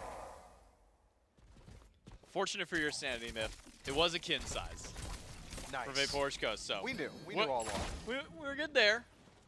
Kana forgoes building his silver breastplate and gets a shield of regrowth. Instead, Silence, caught out by Itori. He'll have to back away and resustain on one of the camps or maybe this wave that's pushing up through mid. A lot of zoning on the left side of the map for the Wargs for quite literally nothing to really fight over. Landfall yanks Coast back, but he doesn't go the way that maybe Cozyx was hoping with it. And with the hook off the mark, the Niflheim Wargs will likely back away. Yeah, Coast holds on to both relics. Wall wasn't exactly good either. Silence able to walk himself out of there. That was a massive heal from Kana. Maybe a build roundup. We got Brawler's Beat Stick for anti-heal and Shadow Steal. Yeah. No Ankh pickup, Divine Ruin, not there for the Agni either. Kana's gonna find some value. Sarpeii doesn't have ult because he used it to get into the fight. Instead has to beads away from the ultimate from iSilenced. Be another scepter going over to Niflheim Wargs. It's 2,000 gold lead, still very comfortable for the Wargs at this point. Leads in a couple of different spots. 1 level in the solo lane, 2 levels in the jungle, and then 1 between the supports. You can see where a lot of that allocation of XP has gone to. The Ravens have started up the Pyromancer. Cozyx has a chance to steal it. Itori maybe more so. Holds Kana in place, but Itori moves out on too much HP. He'll back away. And the Niflheim Wargs will retreat from the fight for now. So the Wargs, we'll see how quickly Itori can really resustain. As he clears out his blue buff in a wave. Try to pull out that Pyromancer. I think Kana gets really good positioning there. Speaking of really good positioning, Spudio just has not got it. No, his adapting is here, but lifesteal's keeping him alive. 3, now 4 have rotated. There it is. Did Kana teleport to get a kill onto him? It seems that he did. Hawkk all by himself. Doesn't really have any anti-heal to deal with the sustain that Kana's got, but 4-man rotation drops Spudio for 40 seconds. Yeah, Kana said, if I got it, I'm going to flaunt it, and I will be teleporting at every given opportunity. Makes the rotation, double knock up clean from iSilenced. Kana splits his attention, thinks about pulling in Hawkk to his path very safe through the jungle. Mid-tower taking a bit of damage, but Angry not willing to step up and auto it. Means that it will just sit there at about 15% remaining HP. As Itori makes the most wild call to just leap in place, up, down, and is taken out by Coast. And might have also cost Cozyx his life. Landfall yanks Coast back. Hawkk turns around for some good damage. Sarpeii able to get 1. Hawkk down. Cozyx still alive, and Sarpeii is putting out some decent damage of his own, but there's that little zoomy puddle to get him right back out of there. He'll drop another one for the movement speed. The Wargs are Alua, out. okay? Magical Alua. Mystical Alua. Darn it! We'll get it. Darn it! We'll both get it right one day, Myth. I hate aggro. He was a caster. He This- named them. You know, that's a good point. Aggro knows that we gotta say some of these abilities. He nailed it pretty well with a couple of them. Like Landfall, Landfall's that's a great. nice easy. That's That's one awesome. you can get big with. Yes. Solar Swing, that's kind of a cool one to say. Master Fisherman, I'm just gonna call it the hook. I'm Mystical sorry. Alua. Solar Swing, see that's a good one. Then Landfall is just that big, that's that big one that you kind of Say it can with you your show us chest the on there. passive? Can you show us the passive? Is that I possible? think if you hover over the god portrait, no, I guess not. Unlucky. Yeah, I think you know that one. I'll say I don't know the name of the full passive on that. It's like Mala Kumana. Basically, if they're CC'd, he can yank them a little bit more. It's a lot of consonants and vowels. It's a lot of letters. It really is. Maybe a special character thrown in there here. Maybe. A little Wait, is ampersand or whatever. I guess doesn't an apostrophe count as a special character? Like when when you have to do a password and they say you need a strong password with one of all of these. I think an apostrophe counts as a special character. Sure. I don't know. I don't work for Google, man. They always make you make the wildest password sometimes to secure your profile. And you should have a strong password so that way somebody doesn't jump into your information. I don't know where this conversation. Are you threatening me? Are you gonna hack me, bro? What's going on here? I'm already in your email, Mifflin. No. All right. Don't worry, I'm responding. Get us into the game. Talk to me about Smite for a second. Let's hone in. Cozyx gets a pull onto Silence. Nice. Stun for Hawkk. Bomb doesn't land. Itori, who has rotated out of his lane, and said, all right, I've got your tier 1 tower. It's time to join the action, and he has done so. Level 20 on the Hades. Just needs to finish up that starter item and get one more near himself towards full build. But Niflheim Wargs builds up a comfortable 3K gold lead, but man, 23.5 minutes, 3K, not the most significant as far as gold is concerned. Experience maybe a little bit more so at 4K. We'll see. Where's that experience gap really lying? Soul lane, both 20. Jungle, we're 2 levels down on adapting. Mid lane, actually a lead for Angry. 2 levels in support, and we're even in ADC. I'd argue experience. Not exactly massive as of right now. Gold lead, not exactly massive either. The Highland Ravens certainly still very close in this game. Niflheim Wargs, if they want to solidify this lead, I think it's going to come down to Fire Giant. And this close without having really great secure on either side. Burn potential generally pretty low. It's not as if Spudio had fully committed to the crit build. Instead, it's the Shadow Steel XE kin-size Silver Branch. So consistent damage, especially on the front line of the Highland Ravens, and occasionally pretty good autos on these neutral objectives. Only 20% crit as of now. It means that you can't exactly just burn Fire Giant. It's going to come down to team fight first, and picks have been happening pretty consistently across the board. If the Niflheim Wargs can find even just one and get Spudio out of that duo lane, could be a Fire Giant player, could just be one now, pulled out by the Wargs. Spudio dropped to 80%, Xngnnah dropped even lower, but the Highland Ravens have spotted it. Keep your eyes on Adapting, who's working his way around the edge of this team fight. A wild call from the Wargs of confidence to pull the Fire Giant there. Full Silence. Some more poke damage from Hawkk with these meteors. Xngnah's back after resustaining. Cozyx got picked up, but he'll be able to walk back with his team. Hawkk frontlining on the Agni. Teleports back to Cozyx with the help of the mystical Alua. Let's get back in there. Cozyx will charge up the hook. But the junglers are just doing their own thing. They're playing their own game of Smite right now on the left side. The benefit of Adapting is he can jump into the tree and get there a whole lot faster than Sarpeii can. Adapting's already joined back in, tier 1 tower towards him. And Niflheim Wargs, especially Hawkk, has just been keeping up this constant poke war, keeping the Ravens back.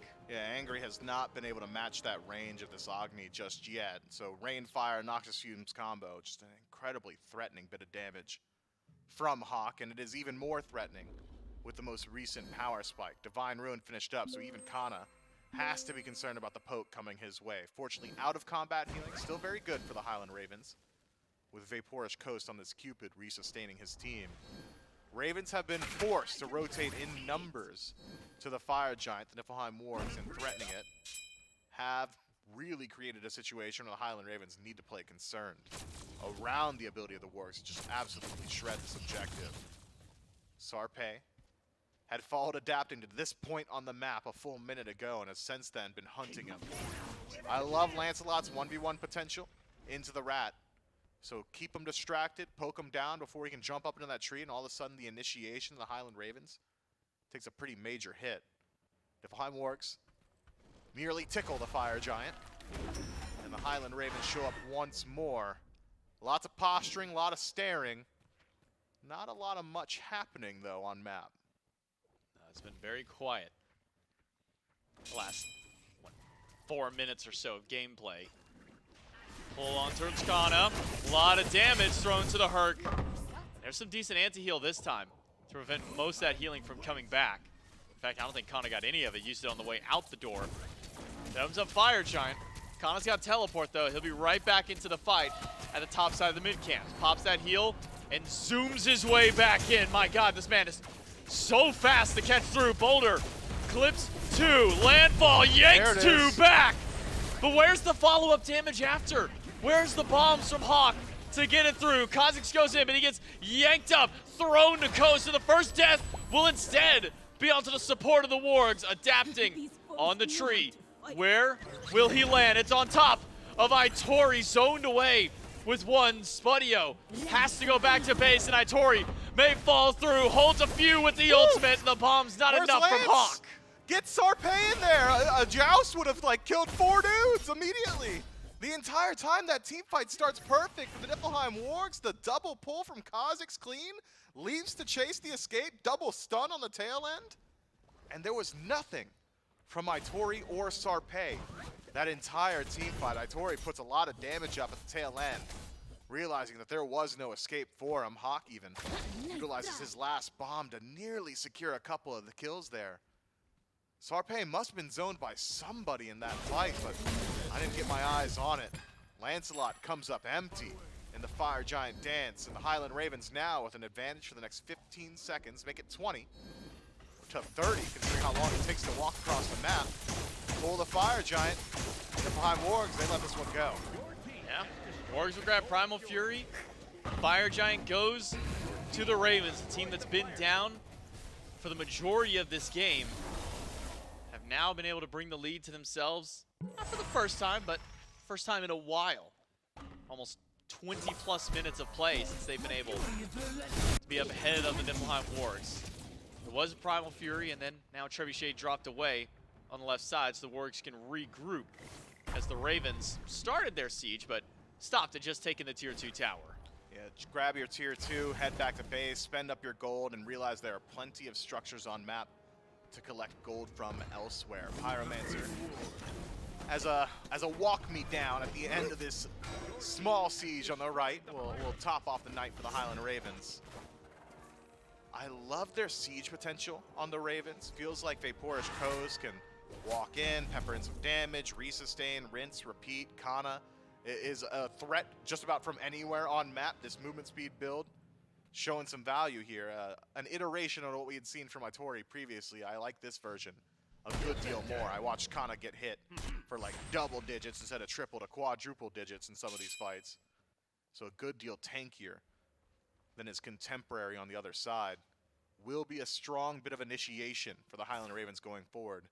Niflheim Wargs have still got pretty strong defense. It's not a Merlin, so it's not exactly the same from Hawkk, but Agni, another one of those that's very good at poking from range, initiating with Noxious Fumes, slowing down some of these Phoenix sieges, and keeping people honest on their initiation. Similarly, Cozyx as well. Just that pull, the landfall, so strong in situations like this. Tier 2 falls quietly on the left side of the map. The Highland Ravens take that one. With the Niflheim Wargs watching from a distance, tier 2 and mid likely will fall in the footsteps of the previous tower. Phoenixes, though, that's where you got to draw your line. That's where the Niflheim Wargs will start to group up. 4 to the left, just Sarpeii in the mid. Maybe Sarpeii rotates over now because take 5 strong of the Ravens, adapting on that semi-global Ratatoskr can join any one of these Phoenix fights. Xngnnah stepped up, able to get away from the stun from Hawkk. And the Highland Ravens reset themselves, waiting for the next minion wave to come through. Xngnnah doesn't want to wait. Finds the pickup on a Spudio, takes the beats. Landfall brings Xngnnah right back, but there's not enough follow-up. And the Herc is able to walk out yet again. And the Ravens once more play the waiting game. Adapting has decided that the waiting game is not good enough for him. Moves into the jungle, takes the green. Thought maybe we'd see him go for that tier 2 in mid, split the push. Instead, stays grouped with his team, wants to be ready on this initiation. He's gone from Hawkk now, both carries without their defensive relic. Itori goes in very aggressively, not punished for it. Hawkk Gotta be careful. Boulder misses Itori, who blinks past it. But again, nothing more beyond there. It's just walk up, walk out, walk up, walk out. Somehow Itori has not been hit throughout all this. I am transfixed by Itori. My man's looking like John Cena. You can't see me. Leaps into 5, walks out, blinks, does the exact same thing. Oh. This time a pull will at least burn the beads, and the onslaught from Angry will take the Book of the Dead. This Phoenix has got to go. And it does. You know what it took, Mifflin? It took 3 times for Xnnahh to walk up and press 2 onto 3 squishy targets. For the Niflheim Wargs to go, you know what, fine. You can have the bird and a tier 2 tower with it. The Highland Ravens break open the base of the Wargs, but it costs them almost the entirety Where's this guy of going? their Fire Giant power play to do so. Sarpei's on a world tour, man. That's Mr. Worldwide right there. But it'll be And stopped. cut. Yep, And, wow, joust out. he's gone. He should be fine. Well, Oh, God, I mean, Xnnah yo! is fast. He is. Maybe there was something to this build. I don't know, man. Root's not enough. Dismounted from the horse. All right, he's out. Speed's gone. Sarpeii, fine. Kind of scared me with how fast he was chasing him down. He had to lock in. Yeah, dude was like Forrest Gump, man, or any Tom Cruise movie ever, just running through the city. Xnnah incredibly fast at this point. Is that actually all Sarpeii, Tom Cruise movies? Just people running? it's Tom Cruise running anywhere. Watch any movie, I dare you. He's gonna have a scene where it is 2 minutes uninterrupted of him full-on sprinting. I don't know why he does it. He's got great cardio, I guess. I guess so. So we got Tom Cruise running, and Michael Bay's got explosions in all of his movies. Now we need to have Tom Cruise in a Michael Bay movie running from the explosions, and we've got a peak right well, there. you've essentially, yeah. Tom Cruise is usually there's explosions, man. It's Tom Cruise. That's fair. That's fair. Yeah. It is Tom Cruise. Game number 2. Highland Ravens were able to break open the base. 5,500 gold lead up over the Niflheim Wargs.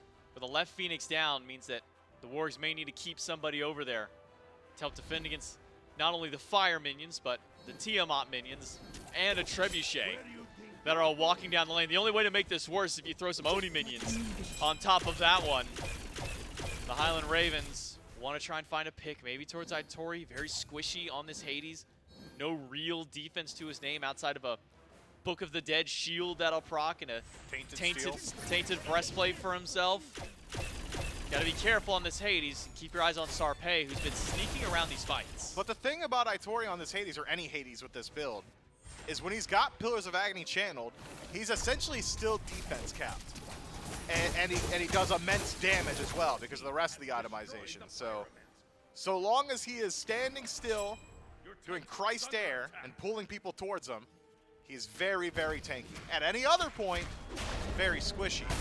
Sarpeii forced back to base to keep the Titan alive up against this army of minions, and Trebuchet has given an opportunity over to the Highland Ravens. Fire Giant going slow. Xnnah half. Itori blinks to the backline with Cozyx. Landfall misses. Fields a level zone away, but Itori has locked 2 in. They'll have to jump themselves out. Adapting in the sky to the backline. Will it be Hawkk or Spudio? It'll be neither.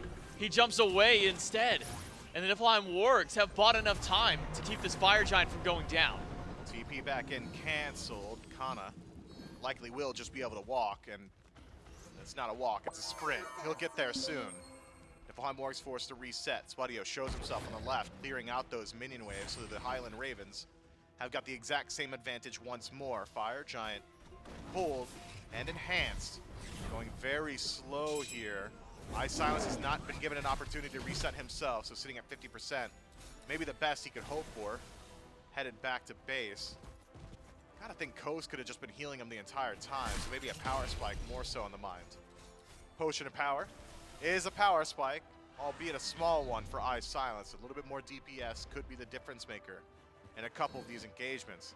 Could be the 5 versus 4 as the difference maker. Great eyes, Doug. Spudio has elected to stick around. This is the last enhanced wave on the left-hand side of the map. If the Ravens want to play with their advantage, they need to play now. Gotta pull the trigger sometime soon. Fire Giant started. Niflheim Wargs with only 4. It's gonna be a long walk for Spudio to get back. Doesn't have the same movement that Xnnah does. Misses the pull. Fire Giant leashed.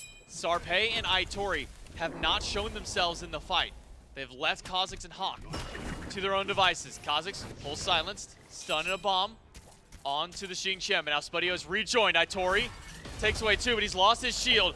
Kana's locked inside the Pillars of Agni, but it's so much damage coming from Coast that Itori is gone. But look at the return from Spudio. Look at Sarpeii doing the damage through, but it's a double for VaporishCoast, able to keep them out. Swing away for Cozyx, but silence is low. Fire Giant cannot be done by the Ravens just yet. Ravens need to get some of that HP back on their side. 50 seconds left on the nearest respawn from the Niflheim Wargs means there still will be a single number advantage around the objective. The Highland Ravens have been in that position the entire time, so in a 4 versus 3, can't think they're much more favored than they were previously in the 5 versus 4. Could still potentially put some threat onto the objective, though. Niflheim Wargs have maintained presence. Hawkk has not gone back to base. Instead, only resustaining through HP 5 as the Fire Giant is pulled once more. Started up. Hawkk behind the pit, spotted by the Tiamat. This may be death for the mid laner, but he's got a lot of damage, not enough to sustain back up. But he's done enough to Angry to maybe force this Tiamat back. Off the Fire Giant once again are the Ravens. Itori has respawned.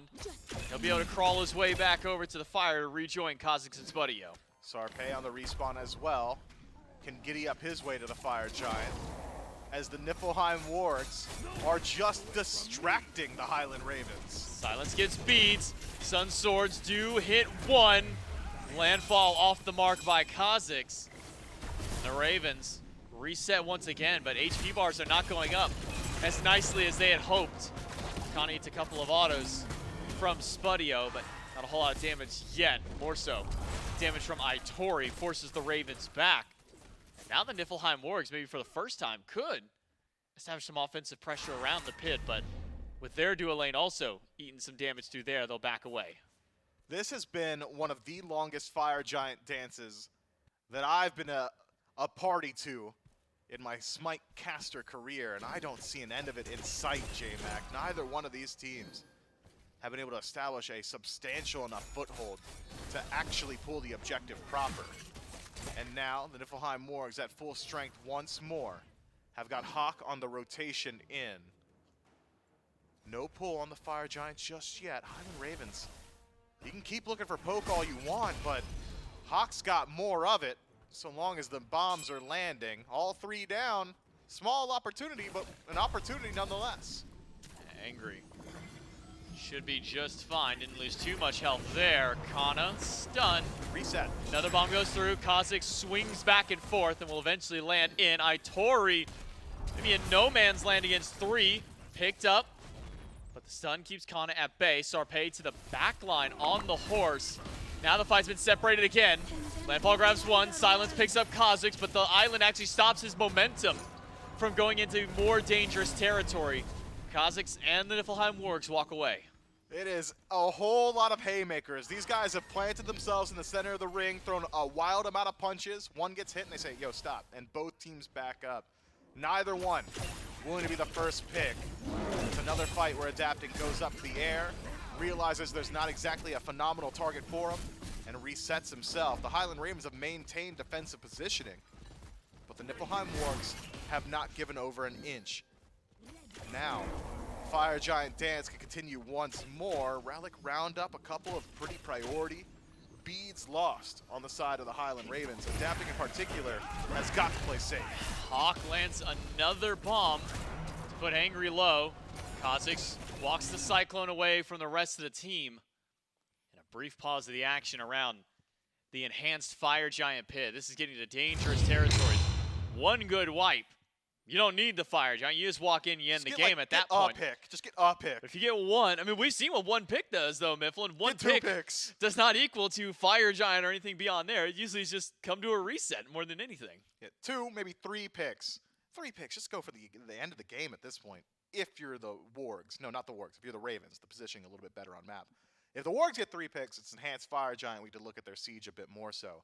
As of now, I would say the fight probably slightly favoring the Wargs just by nature of relic consumption. They've got so many more of their beads and Aegis available. And the poke from Hawkk has just been dominant in some of these engagements. If he can connect with Adapting in the next minute, Adapting likely just dies to the bomb, Noxious Fumes, bomb, Flame Wave combo. could make it very difficult for Adapting to choose his spots here, because the Ratatoskr has largely been limited in when he's been allowed to initiate these fights. When's the last time we saw Duncan aggressively? It's been a while. For the most part, it's maneuvering around the edge of the engagement, looking for your stun, going up into the air to disengage, rinse, repeat. But rinse, repeat seems to be the name of the game, as we've been dancing around this Fire Giant for, I want to say it was the 22-minute mark when it was pulled at first. No, we know we had a Phoenix Siege. We had a Phoenix before Siege. Okay, that. no, It's yeah, been team got fired. It's been about 8 to 10. I'm getting lost in the sauce. It's been about 7 or 8 minutes though that we've been around this Fire Giant, so it's starting to get up to that point right now. And to kind of touch on our point, I mean, the last time we saw Adapting even like attempt to go in with an ultimate, he looked down, saw that there were 3, and backed away at that point. We're gonna jump right back into the game though. Don't worry, you haven't missed anything. It looks like everybody's reset themselves once more. And Miff, we're starting to get to the point where you can't buy any more items. You're stuck at 6, so you either sell one and get a new one. You can upgrade, your relics and you buy some power pots and elixirs. elixirs. God, I think there was one game Charlie and I did where there was 21,000 gold spent on elixirs alone. We'll see if we get to that point. What was that? As we 6 continue the elixirs? dance. No, it's 7. 7, there you go. 7 elixirs. I'm good at Quick math. math, quick math there. No, I wouldn't say Highland quick. Took you a second. It was average. Fire Giant, started by the Ravens, but it's going slowly. Ghost doesn't have crit in the build. It's all just what his in-hands do naturally. Another bomb from Hawkk. It seems that this soul gem is just enough to keep this Agni sustained out, not just between the extra damage, but that bonus heal from it. Cozyx walks forward, aiming for maybe a big landfall to either cut off a path or pick up an essential target, but hasn't been able to find it just yet. And now it's the Fire Giant for the Niflheim Wargs. They're melting through it with the crits from Spudio.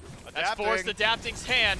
Maybe now we see the aggressive dunk in. It's there, but Hawkk dashes out, turns back to Adapting. The bomb isn't there. Landfall cuts off one escape path for their own team. Solar swing on in silence. Gone. Cxnnahh just barely alive, but Sarpeii makes sure that is done. 3 down. Whoa. Scorching blink. That's the king. And a turnaround for Xnnahh. The king able to get 1, but angry. Dashes away. Not stunned on landing by Cozyx. Holding out, but that hook shot will slam in. The Wargs drop 4. That is, this entire week, possibly the hypest play I've seen. Adapting blinking to get the kill with Blazing Blink, awesome. But the best play I've seen from Hawkk in particular. That dash was crippling. The amount of damage that Agni dash did, probably around the 2,000 to 3,000 mark. And then the bomb immediately afterward gets picked up by the Xing but everybody's so low they can't follow up on it. Great stuff from the Wargs there. Loved every single bit of it. The proactive play, pull the Fire Giant, force the Ravens into you. And now the Wargs with the first substantial advantage should be able to just pull EFG so long as Adapting can't stop them.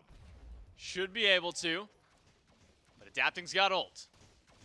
20 seconds till Xnnah's back, so it's gonna be a while for teleport, but Adapting electing to not go for the hero play, the hero opportunity. Enhanced Fire Giant after 10 minutes of dancing. Looks like they're waiting for Sarpeii. Spudio is tanking it. They might just... okay, there we go. Okay, he's good. He's good. He didn't need to be there, Spudio. He could have been anybody else. Fine, now Spudio. Had like 10 HP. Forget You that. got tanks in there. Enhanced Fire Giant, though, goes to all 5 of the Wargs. And now this 10 minutes of dancing, this 10-minute tango that's happened around Fire will finally end. The Niflheim Wargs have the advantage with the buff. Now you can upgrade some of those relics. Elixir of Powers purchased by the Wargs. Highland Ravens, we get a first look at their defense, maybe. Instead, grouped up in the jungle. Who's gonna If get anybody gets picked here, that's the end of the power play. I'm thinking Cozyx. Has he sniffed him out? I don't think Steps he has. forward. Oh, no. It was Hawkk. Wow. It was a bait. They all saw Cozyx, and then Hawkk was by himself. 1 Fire Giant gone, but Cxnnahh locked inside the Pillar of Agni of Itori to make it 1 for 1, 2 for 2. Immediately trading through. Double kill for Itori. Costo swinging away on these autos. Into the backline goes Sarpeii, but he dies to VaporishCoast and the scorching blink of Adapting. But Itori gets a triple kill throughout all of it. The mage battle now Who's the better mage? Angry's got the HP and he's got the backup of Silence to shut down the Hades. Run it back. I want to watch a fire giant dance for 20 more minutes. Let's get back into it. The Highland Ravens have set up a camp in the jungle and caught out Hawkk immediately. Cozyx was 2 steps away from spotting the gank, but unfortunately, too slow on the W key. The support player, playing a bit more cautiously than the mid laner, has maintained his life. The Highland Ravens certainly can't go for the end here, but they might be able to break the base once more. Okay, well, Landfall Get off my pulls bird, get off my Angry in. Even grabs him with the hook. The Lizard's tanking up some of the Phoenix. The Trebuchet doing the brunt of the damage. Silence is unbothered by the entirety of this. Mid Phoenix Trebuchet's got is it. still alive. The last fireball stopped, but Oh no, they Phoenix got it, does they go got it. down. So we can take a breath for the Highland Ravens. iSilenced was sitting there going, "You angry? You good?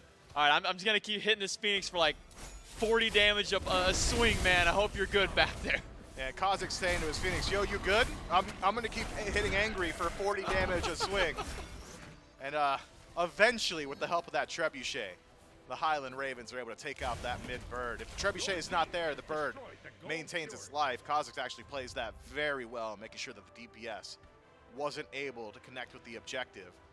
But arguably, the Niflheim Wargs, sure, fumble a bit on their Fire Giant power play, but if you want to rewind it 17 minutes, this is a better position than they were in previously.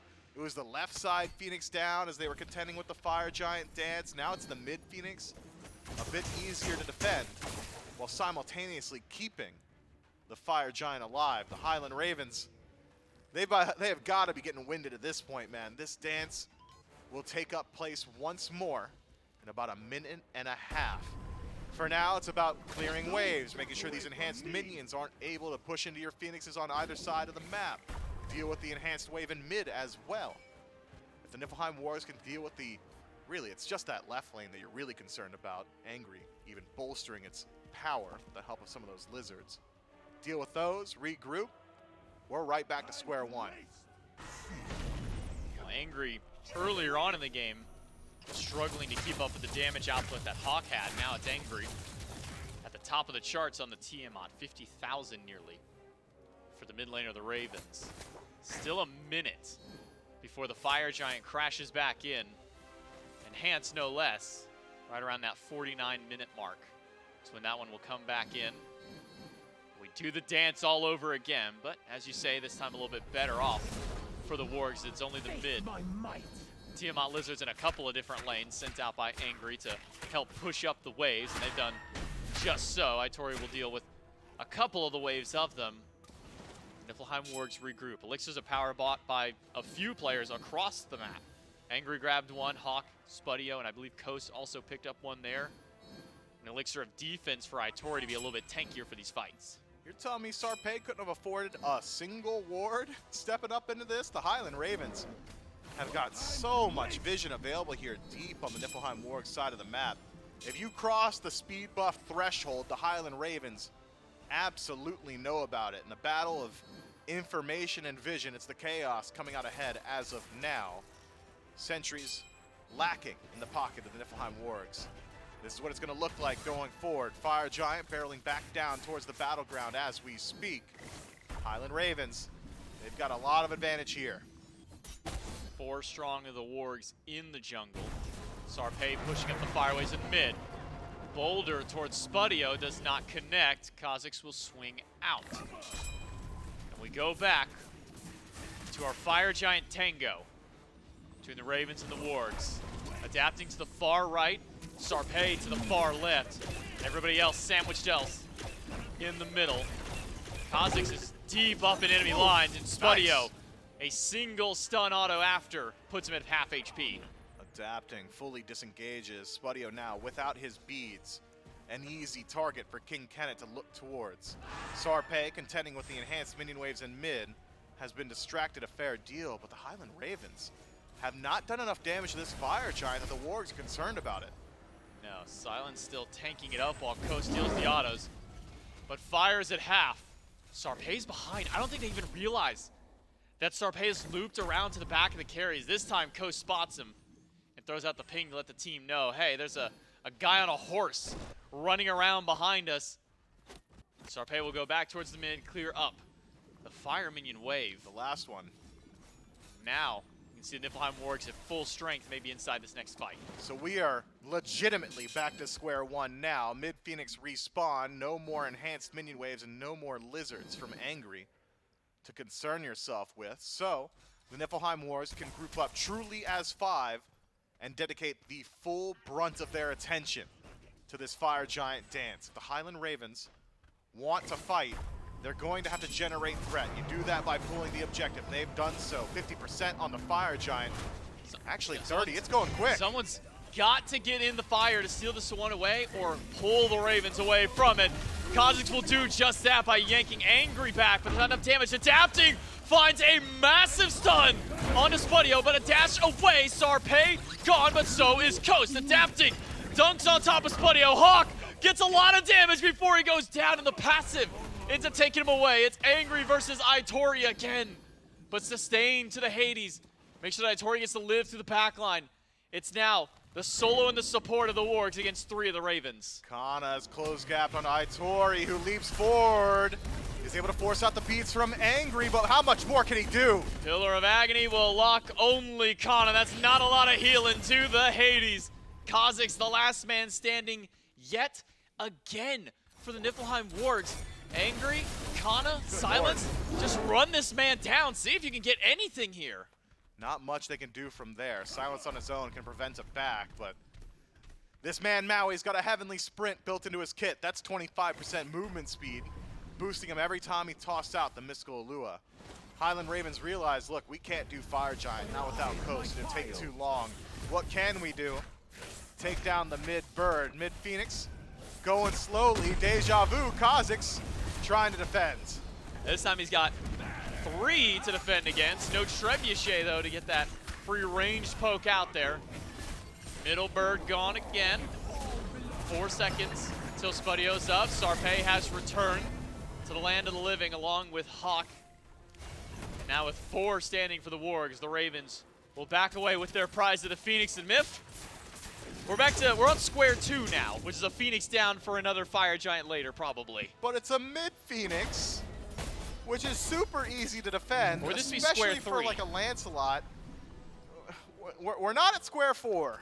We're not on square 1 either. Yeah, we're on square 2 or 3. We'll figure it out depending on the pacing in the next couple of moments. Highland Ravens, once more, slight advantage around the enhanced Fire Giant, but Sarpeii has got the complete loop around the map, has not pushed up the wave, is instead allowing it to pass him by. He wants to go for the complete flank.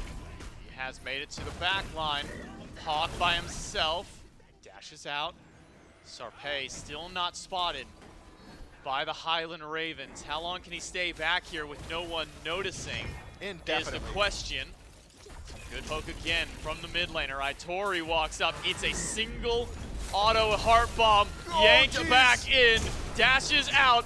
Cozyx swings in, might be the one down. Landfall pulls Silence back. This might be the perfect chance Sarpeii. because Sarpeii has taken down 1. He's still running through 2, but has to get out. Adapting, closed out the kill. That's a 1-for-1, but now 2. As Spudio grabs Adapting, bomb. Not enough to take down Silence, and a boulder to deter the Wargs from stepping further. Difference between this fight and the last is that the ADCs have survived. The Niflheim Wargs have got enough damage to do the enhanced Fire Giant. Itori pushing up through mid. Titan taking a bit of damage here for the Wargs, but who cares when you're able to secure the fire? Sarpeii makes the active decision. I will let the minion wave through. I will let my Titan take damage, but I will make my stamp known in the team fight as well. Angry caught out and shut down. Adapting forced to trade his life to make sure Sarpeii pays with his blood. A 2-for-1 trade favoring the Wargs, and the objective once more in their pocket. You gotta think it's gonna be a slow push up here from the Wargs. Don't want to get caught like they did previously. Be aware that the Highland Ravens are willing to take these engagements in the jungle. So instead, play as 5, move up slow, maybe even potentially through the lanes. Don't necessarily need to walk through the jungle. And get to these tier 2s finally. 55 minutes in. Just realized there were 3 tier 2s still standing. Yeah, they're up. That's the level of control the Ravens have had all game, where even when the Wargs got enhanced Fire Giant last time, it was a flank at the obelisk on the Warg side of the map that halted this game in its tracks. I'm looking at relics. I'm looking at the wargs. I'm loving everything I'm seeing. You know, you're waiting on some cooldowns, so maybe it's about 20 seconds, 30 seconds until you're willing to actually push into a bird. I'm looking at the relics of the Ravens, and 1 of them, 2 of them, 3 of them, 4 of them are not upgrading. 5, 6, where are our upgrades at? Y'all got gold. Y'all Got plenty. 127,000 gold between the 5 of you. I gotta think that those relics are worth upgrading. We've seen elixirs for just about 3/5 of this team. Power pots as well. Let's get those beads done, you know? Let's finish up these Aegises. You get that Blink blink for silence. Imagine if you had some true damage, huh, bud? A Bit blazing of true blink. damage. Maybe some attack speed reduction when you blink into the middle of everybody like you have been. I am so certain that that blink is bad. Because when you blink in, what are you doing? You're CCing them immediately. You're smacking them. That's You're fair. smacking them. They're popping their beads, and they've cleansed that effect. So True you can't damage cleanse damage. Can't cleanse damage. True damage is just nice, though.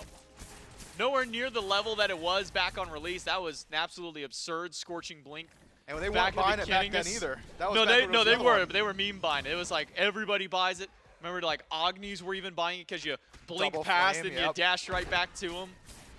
But Face race? the Highland Ravens No way. have sent 3 to the right side. This Phoenix won't stand long. Itori's going back to stop this one. It's Itori and Sarpeii versus 3. Now a 3v2 on both fronts of the map. Because the other 3 of the Wargs are pushing up mid, adapting in silence here to, well, try and defend. Silence blinks in, doesn't get Spudio. That's an ultimate from the Hunter. Teleport in with the Alua, gets the mid bird down. So that's 1 Phoenix for 1. Whoa, Hawkk Whoa. dashes aggressively, but might not get punished for this one.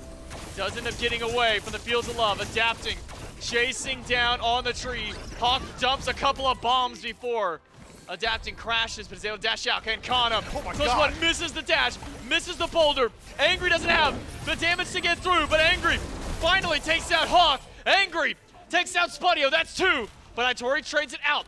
Gets the beads away from Angry. He's able to jump out of there, but Sarpeii locked and loaded on towards Xngnnah. Gets the horse, needs the follow-up, but Made it does not faster. have it. Cannot use the Spectral Horse there. All you did was proc the Winged Blade. Itori, all he did was dominate the team fight. Double kill to the Hades. As Angry could spend 80 seconds respawning. The Niflheim Wargs 3 strong, Fire Giant on 2. The Highland Ravens 3 strong, Fire Giant on none. Itori steps forward, iSilenced on his own. Very tanky, very survivable, not very threatening, not without the help of Xngnnah, and adapting for hovering nearby. Minion wave already in the Warg's Titan room. I don't think you can keep up a siege here. Someone's gonna have to go back and defend eventually. And the Niflheim Wargs take notice. Sure, you could pressure the bird and Polynomicon. Might keep it interesting, but Fire Giant's off. It's time to reset. Sarpeii goes back, stops the wave. You're giving me a laugh because I'm crouched down right now. We stood up for the pause, and I haven't sat down. Thinking, man, this is getting intense. Game's Could gotta go end at any moment. second. Yep, any second. But it just hasn't. Maybe I take a seat back in my chair here for a second to give myself some relief as we take a pause in the action. Fire Giant now off of the Niflheim Wargs. Highland Ravens only lose out on their mid bird versus the right one for the Wargs. So still easy for both these 2 teams to defend as Fire Giant resets itself, comes crashing back down. I say this a lot of the times because usually it would ring true, but this could be the fight that ends the game. Here's the thing, J-Mac. The Niflheim Wargs, on every Fire Giant defense, once one has gone down, has made the situation slightly better for themselves. At first, it was the left bird that had been down. Then it was the mid Phoenix. Now the right Phoenix, which is even easier to defend. And they've taken the mid bird away from the Ravens. Sarpeii, do you want to 1v1 the king? I think he does. Thinks about it. Thinks again. thought It's not a twice. 1v1. Sarpeii eats the heart bomb, but Lancelot so fast, so strong, HP shield so big, able to walk himself out of there. Still there, by the way. Hasn't left the jungle. imagine if some of these bombs from Hawkk were hitting a carry instead of just the tank. He's I was gonna get tickling Silenced for like 200 damage, maybe. Those are doing some good chunks with that Flame Wave. Fire Giant started again. Itori dashed away from Angry. Angry stuns Cozyx. That might be just enough to have them back away from Enhanced Fire Giant. He gets reset. Double stun onto Angry. That gets the Aegis from the Tiamat.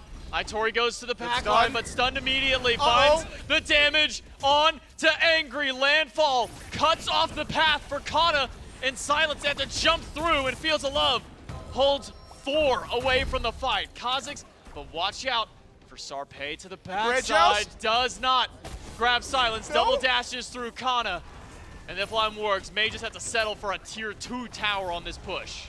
You've never mind. At least Angry. I mean, they could have shot 2 more auto attacks to kill the tower, but why, when Enhanced Fire Giant has been so difficult to acquire, would you take the time?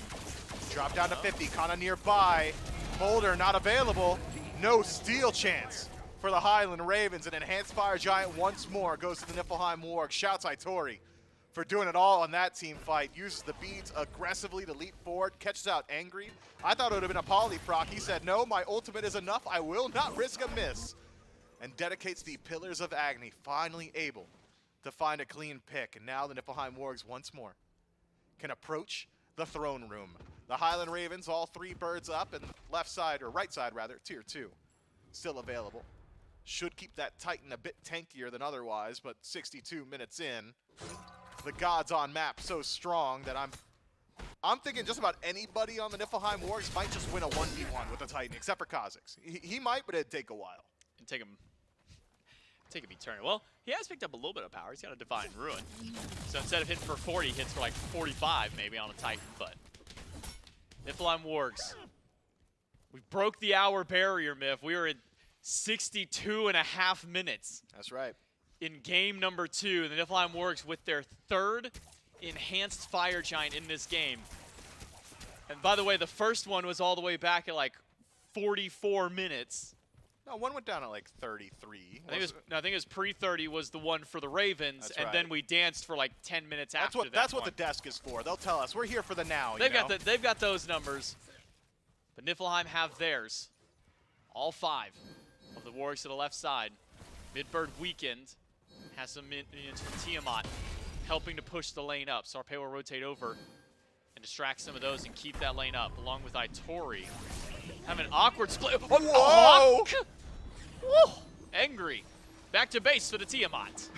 Hawkk he's realizing how much damage he really does. Agni's looking pretty good. If all games win 63, I'd want him top pick, top ban. This poke from the Rainfire has just been stifling. Angry forced to use the Aegis before the team fight once more. Last time, that made it easy for Itori to grab him. Hawkk not only initiating, not only poking, but peeling as well. Make sure that Xngnnah can't pick up anybody. Mid-Phoenix, 1 auto attack. Hawkk right back in position, loves this door.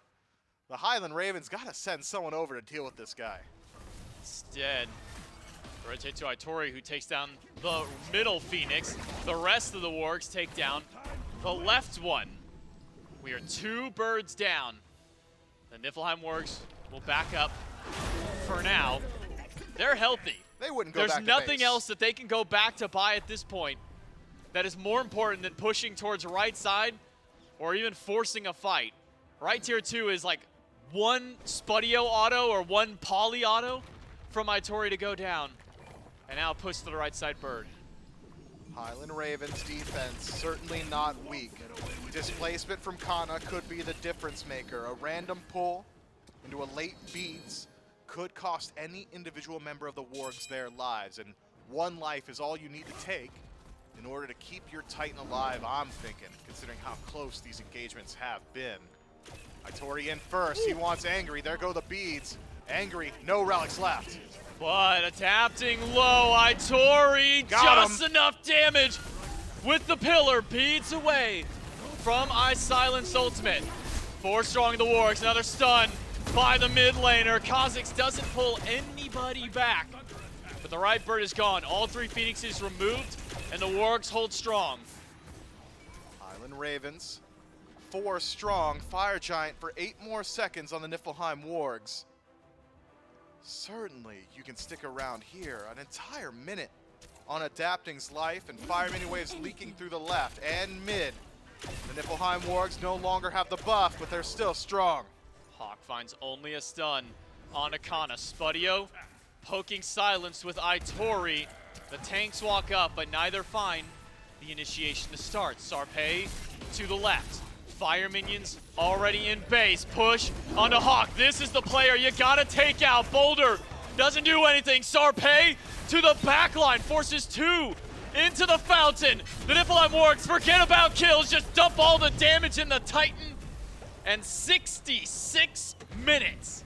The Niflheim Wargs tie up the set. A hard-fought battle, I think, is the only way you could describe that one. 66 entire human minutes we spend in that match, and 40 of them dancing around the Fire Giant, I'd argue. Eventually, the Niflheim Wargs able to push us on to 3. Can they upset the Highland Ravens? Clearly, they can make them bleed. This is an exciting set, J-Mac. I can't wait to get into the third game. Game 3 is going to be exciting. I can't wait. You can't wait. I'm sure the fans are also excited. We'll throw it to a break so we can jump right into it.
Well, it takes them over an hour to do it, but the Wargs have tied this set up. It's 1-1, And Trelly, they fight back, and they fight back hard. And a lot of this game, I mean, you jump in. Let's just jump in late into it. Let's jump in around 40 minutes, and you're looking at a gold deficit, kill deficit, all against the Wargs. A lot of fights, a lot of brawls between that and the end. And most of them starting to go in favor of the Wargs. I mean, I remember it was 3,000 gold, suddenly in their favor, with the kills on top of it. They drag it out, but they do so and they earn it. Yeah, that's the thing. We were talking in the green room after about 50 minutes, nothing before like this enhanced fire giant dance you're doing even matters. At this point, all Phoenixes are up. The gold, you're all full build. You're remember all 3K First Blood pots. this game? Doesn't matter. Who No, cares? this I don't even know if this was the This same was this game? That's crazy. I did not know that. And the truth is, it was just an all-out brawl, as you said, and it seemed like it was just back and forth. Each team was gonna get so many picks. I think Itori on the Hades popped off. There was a point where adapting, if he had died, I think it was at like 48 minutes. If adapting had died in the 1v1 versus Sarpeii, the game probably ends, but he was able to blink the blink, get the kill, and then survive, and then stall out for even longer, which then made me think the Ravens had a better shot at the Enhanced Fire Giant, but it was just back and forth. Hawkk was doing so much damage over the wall with those Agni bombs, and again, Itori was consistently getting the last hits here, doing good damage as well on the Hades, but getting the cleanup kills that were really necessary towards the EFG, and I think one of the reasons the Wargs were able to win this one as the game went on was because of the plays that Itori was making on this Hades. Yeah, I mean, you get honestly, if you want to look at success for the Wargs, pretty much period. I mean, Hawkk. Look, I have to give Hawkk credit because Hawkk has looked really good this weekend. Itori has looked phenomenal in a lot of these games, and a lot of the wins for the Wargs. It is not surprising to then see Itori leading the way. Though here you see him middle of the pack. This is going to sound weird. Middle of the pack with 50,000 damage. Yep. Top for the Wargs, Hawkk at 65,000. Dwarfed by Angry, 77,000 damage. And Trelly, Yeah. if you're me, you're left wanting about 5,000 more being thrown there so that we could have the top damage in a single game, 81,000, done by Yaman. And the game years ago. the game had to have been shorter than that, right? It was way shorter than that. It was wild, but he did it on Discordia. He was just popping off. That's crazy. You heard it from Trelly here first. That is crazy. The game number 3 is going to be an interesting one. We'll see what these teams do. Picks and bans. Ravens will be first pick. I don't know. Does draft affect this anymore? Like, do we? I mean, because if you're looking at a game like that, Yeah. neither we were. Yeah, I think truthfully the Ravens' damage numbers were extremely lackluster there. I think Coast and Adapting could have done more, and that's wild because Angry doing 77,000 shows just how much Angry actually was doing when you look at the end. And I don't think damage numbers are that important or indicative of what you were doing because Rat doesn't have much poke; it's all in. But Coast needed to do a little bit more for me. So it's possible that the Ravens may need to look like. It's not the Cupid's problem because I know I've seen him pop up on the Cupid, but in a game that goes an hour long, you got to be doing more than 30K. For those of you who, I would forgive you if you forgot, but in game number 1, he did pop off on the Cupid, right? So it's still more than reasonable to think that it has been phenomenal. So far this set, Yamoja, Thor, Kronos, this time banned away. That's the first time set's been open. That's the first time set's been open and immediately first picked. Ishtar, locked in by the Wargs. It's the Lancelot, the Hades, and the Agni that get banned away by the Ravens. Set being locked in. And we've seen Set all over the damn place. So Yep. Are you thinking mid? Are you thinking jungle? Those have been the two more consistent ones. Technically, there's that argument you want to go back towards, I think it was the end of last year, we started seeing, maybe it was earlier this year, I don't know, time blends together sometimes. If it was going to go to the carry role, the Cupid, that at least eliminates one of those possibilities. Yeah, I'm thinking probably going over towards mid, but there is always Athena. the adaptation. I don't know why I said that because I'm going in to say that Adapting could take it, so that could also come through as well. We'll just have to see how the rest of the draft goes through, but with Cupid and Athena grabbed, you got to assume that Coast is going to be just fine going back to that Cupid because, again, great performance game number 1, and it wasn't bad game number 2. He was getting dove consistently. It's just need to see a bit more from the Cupid in that one, especially an hour-long set. But the Wargs are just going to grab that Achilles, and I think Itori had a great performance on the Hades, of course, but has been looking real solid on the Achilles as well. The Golden Blade Achilles, just power farming and trying to rotate into the lane, or actually rotate out of the lane later on in the set. So hope to see a little bit of that as well, as we see a good portion of the front line of the Wargs there with the Osiris and the Achilles. So just holding on to a possible Guardian pick. This Achilles has treated the Wargs so kindly this weekend. I think it's going to become relatively problematic. Ratatoskr, Huang get banned out. Maui alongside the Xing banned out here by the Ravens to try and limit some things. It's the Atlas pickup for the Wargs. The answer back is going to be the Terra. With a lock-in for the Hunbats back for the King. And you got to imagine feeling pretty good about this one after the way Game 1 went on the same pick. I almost forgot that Game 1 there even was a Hunbats, but there was, and Adapting did look really solid on it. Looks like going for the double fizz, or I guess triple fizz in this case, but the set, instead of a typical ADC, you still have plenty of magical damage with Terra and Athena, so I don't think that's going to be the biggest issue, and a lot of setup as well. Usually when you see that set in the back, I'm wondering who's going in first, who's going to be that initiation. Well, you got Athena taunt, you got Hunbats ult, and you got Fields of Love. I'm thinking Angry's going to have a lot of freedom on that set. Yeah, going to be able to choose his engagements instead of having to force them themselves. Yep. The other side of this, you get a very standard pick. And the Huang, we actually saw some highlights. Again, forgive you if you don't remember this, at the very beginning of this set, specifically talking about Hawkk and looking at, honestly, this actually might have been earlier this morning, playing on this Huang. I'm excited to see what they have. It took 66 minutes for the Wargs last time. We'll see if they can maybe close this one out last time, or if the Ravens are going to turn it back as we jump over to J-Mac and Mifflin one more time. Yeah, thank you so much, Gore and Trelly. Game number 3 between the Ravens and the Wargs. See who's going to stay on the upper side of the bracket and put themselves one set closer to qualifying to the SWC group stage. Who's going to go to the lower bracket and have to make a hell of a fight back to be one of those teams to make it through. It's J-Mac, Mifflin, and Doug. One final time in Game 3 of our third set of the day. A couple of big ones here, at least for Adapting, getting back onto the Hunbats. Because the joke was desking, feels like so long ago that we saw him on this pick, but one that he was really able to bully Itori out on in Game 1. Yeah, one that he was able to initiate fights with, and it was massive, where you could counter-engage fights as well. Adapting does a whole lot with his Hunbots when given the opportunity to play him. I think maybe the most interesting adaptation is Angry, though, on this set in mid. That's a pick you go towards when you're playing confident. You got to be willing to bully your lane opponent. If you just sit there, you don't utilize the mobility, if you aren't rotating to your side lanes, if you aren't constantly leveraging pressure, it makes it very difficult for this set to do much in the latest portions of the game. So maybe a game where the Highland Ravens try and up the pace. Potentially so. Part of our 66 minutes of gameplay last time, we spent about 35 to 40 of that one around the Fire Giant pit. Got a few of them throughout that game. Maybe as Gore was alluding to, maybe this one a little bit quicker for the two. Sarpeii certainly getting active early. Can he 2v1? Like, no way. No way he can 2v1. Teleport back in by Adapting, slowed by the Skewer, beads by Angry to run down, but Angry's being body blocked by Adapting. Even Xngnnah has rotated in. That is Blink for a beads on Angry.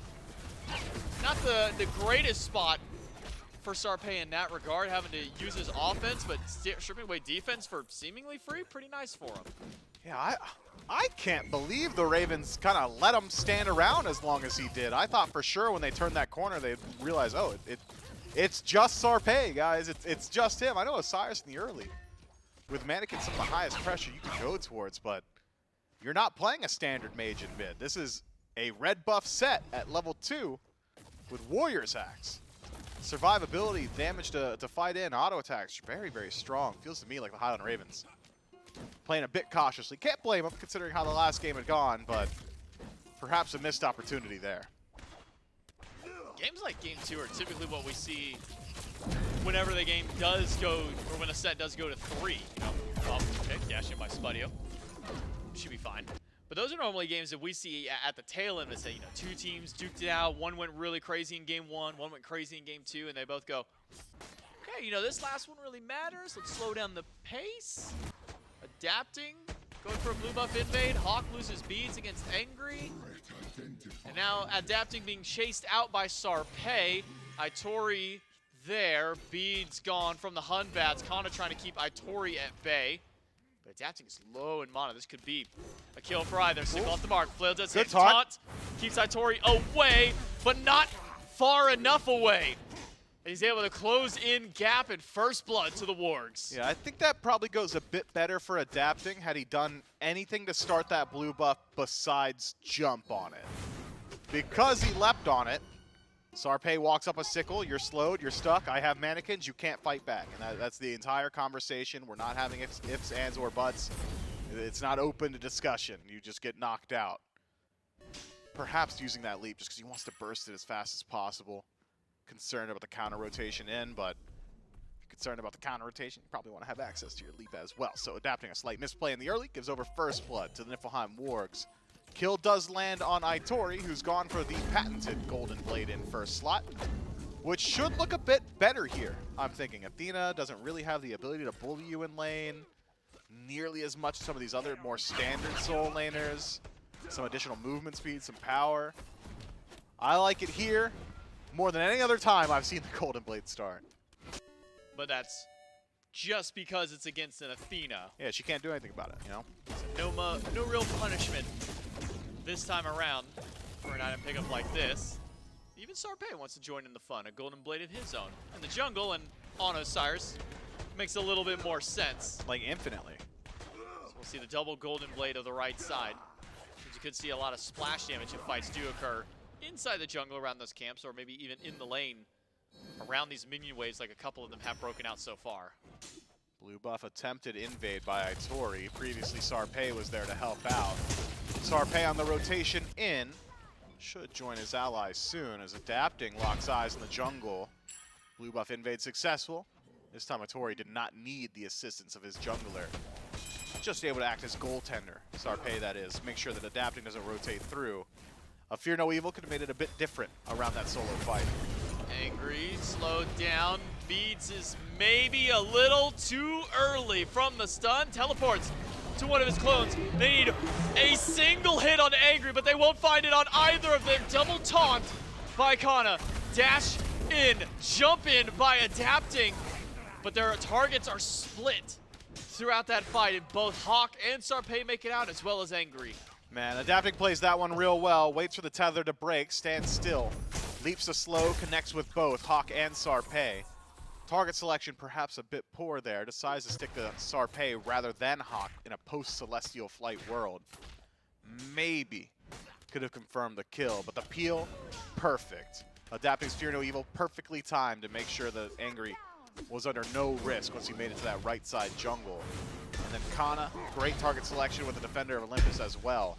Had he used it on Angry, maybe would have survived a bit more poke, but pretty unlikely, and he would have been much further from the fight. So in using it on adapting, was able to get involved very early on. A double taunt sets it up, but the Niflheim Wargs just able to walk themselves out.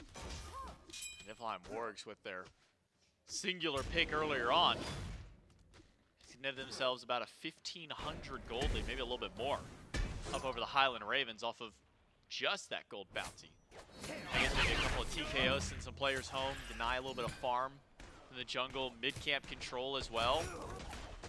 This feels like a repeat of what we saw. I believe this is kind of how the pace started in game number 2, where the Wargs got out to an early lead. How could you possibly remember? That's why I said I believe. And I'm gonna believe what I'm saying. Is that they started out with a good lead in game 2, then the Ravens brought it back, and then we hit our 40-minute Fire Giant dance on repeat. Cxnnahh, He's just dead. nowhere to go. He's just buying some time. Gets thrown right back into the Gamma Ray. Triple taunt, delays the inevitable. Tries to channel, I think. Tried to go for Defender of Olympus, but good as dead there. 2 kills now for the Wargs. Yeah, Cxnnahh utilized Defender of Olympus the very second it became available to him. So in future, we'll have it a bit more often. Breastplate of Valor in first slot means that if you want to get involved on the map, you'll at least have it for safety once you make your way back to lane after a briefer amount of time. Or more brief, rather. Briefer, not a word. Word to the wise. Are you sure? No way briefer's a word. The briefest? Briefest amount of time as well? If briefest is a word, surely briefer is. Wouldn't know. I'm not an English major. I was a graphic design major. I took my one English class I was required in college and said, sayonara beyond there. Yeah, English is it's a tough language. It's a weird language, man. We don't even know all the rules of our own language. Imagine making a language based off another language that nobody knows how to speak. We're a Latin root language. How did we do it? How did you use Latin? Not only are we like a Latin root language, we are like the unholy love child of that Latin root language. So you can take Latin, take it over to England, and then take it from there to us. Like we're like a third generation Latin root. And now maybe looking for a third kill was the Wargs, but aggression from the Ravens. Push themselves back. Defender of Olympus in. Cozyx. Fear no evil away, but Taunt will pull two back in, but Xnnahh is too low, and instead it's 3 for Niflheim Wargs. Now 1 onto the back of the mid laner. Man, I wonder, that is a tough situation. Xnnahh with that triple taunt. So good. The targets were low as well. A skewer likely would have net him a triple kill for Angry, but he had fully disengaged, adapting. Fully disengaged as well after the Fear No Evil. No auto attacks to be had. Both your assassins scaling up with their Transcendence in first slot.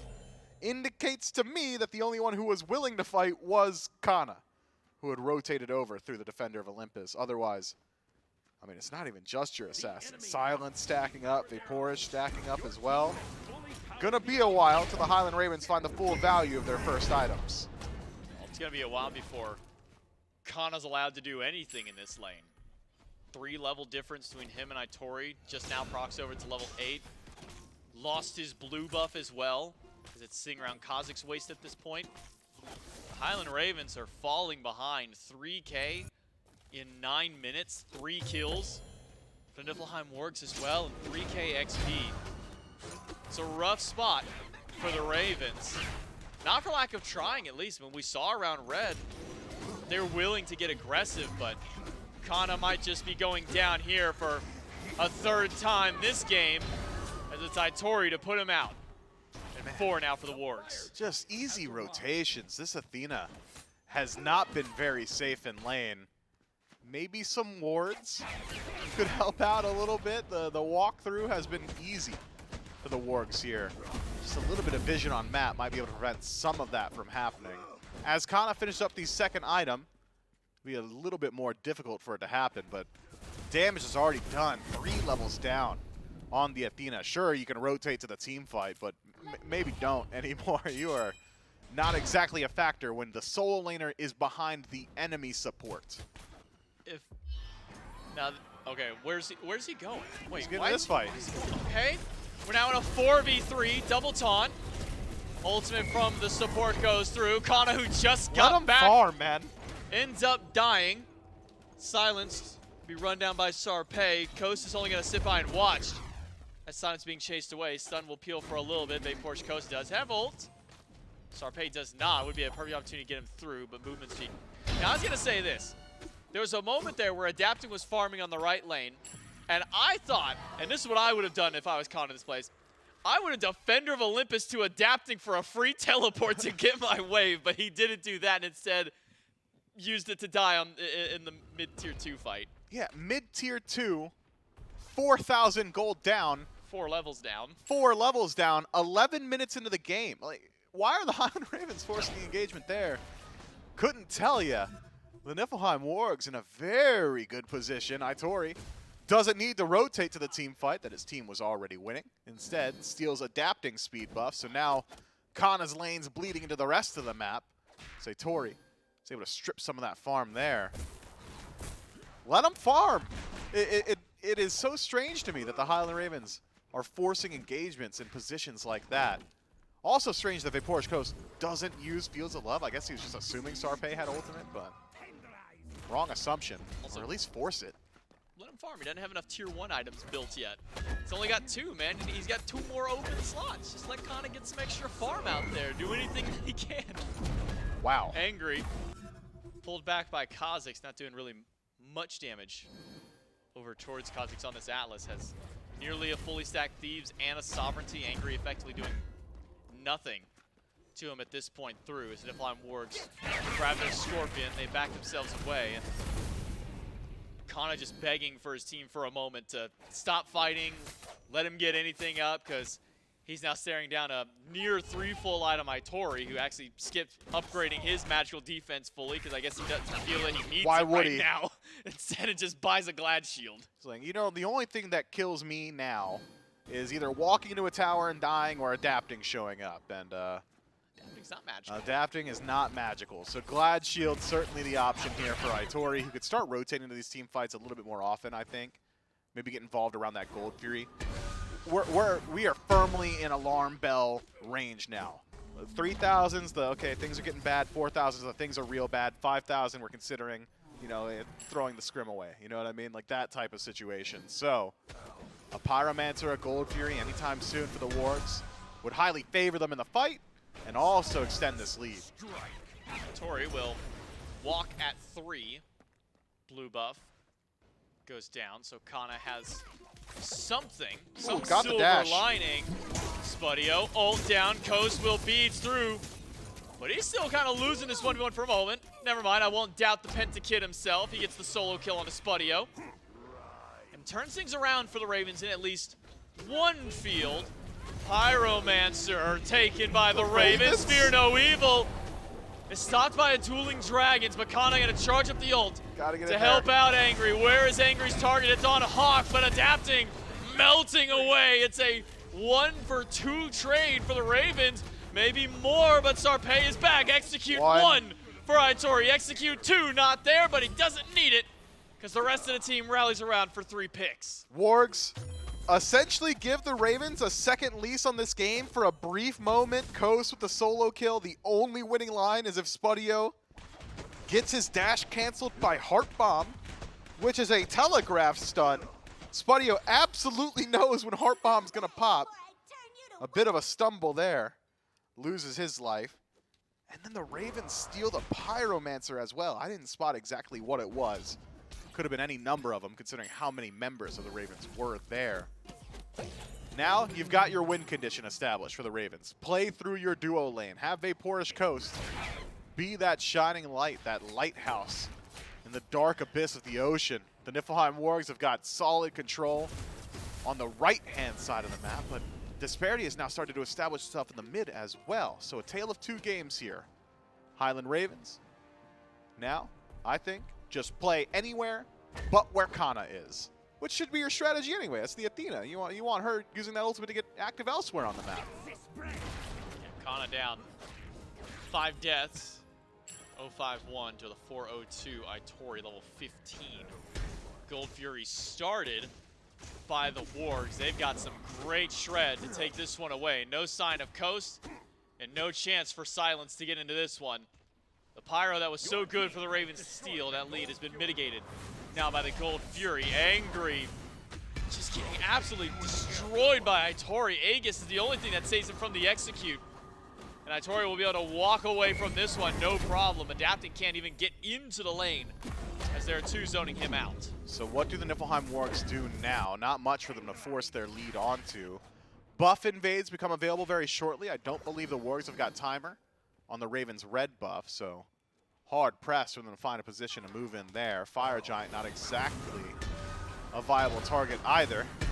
Xngnnah has learned his lesson, doesn't love fighting in lane, was trying to channel his back there. Instead, now channels it mid after using the Defender of Olympus as VaporishCoast, been left alone on an island, thrives on that island. Spudio back to base in the tier 2. We'll head back. This gives VaporishCoast this free reign on the left side to take everything that's neutral there. Grab the offering, grab the Harpy camp on the left side as well. The Highland Ravens now down 5,500 gold still to the Wargs. That Gold Fury is able to give them a nice spike, them being the Niflheim Wargs in this case.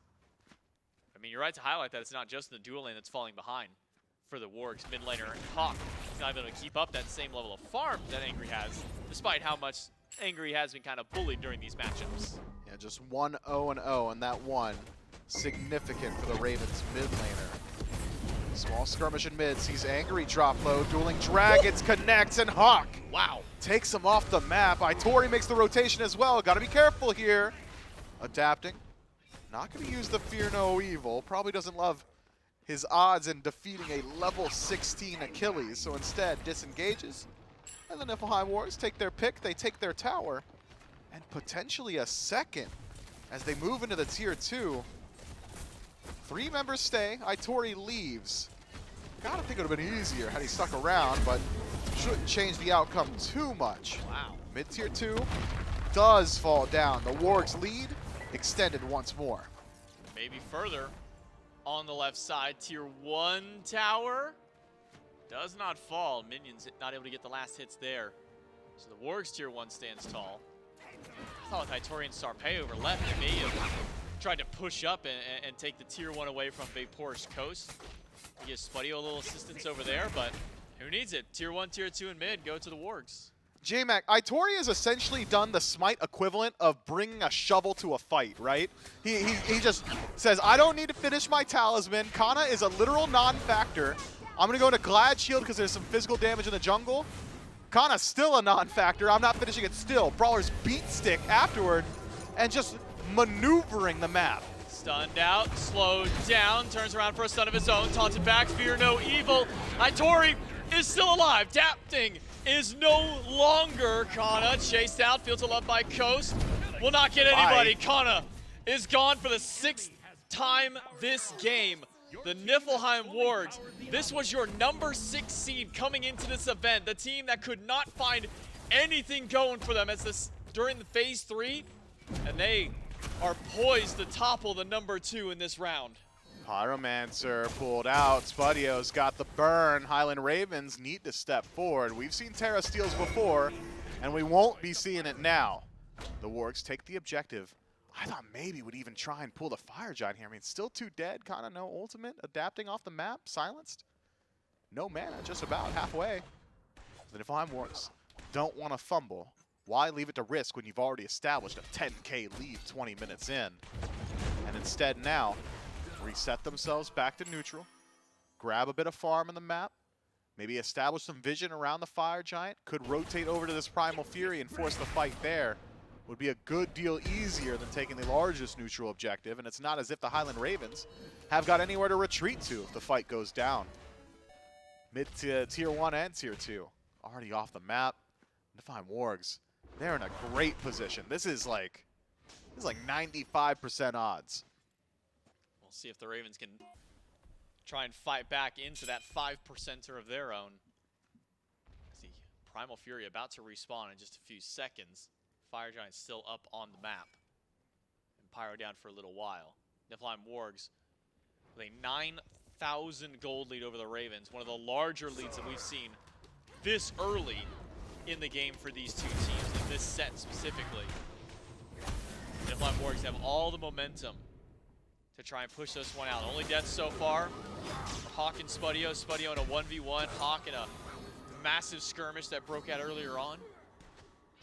And with a 4-0-4 Achilles, who's even built into a little bit of extra damage of his own, Brawler's Beat Stick, the 4th item, feels like they can do no wrong at this point. Silence, got to be wary of those Terra walls. Could take a primal away. No pickup from on to Silence. The Fury gets at least for a moment, but the Wargs will go back to it and take it down.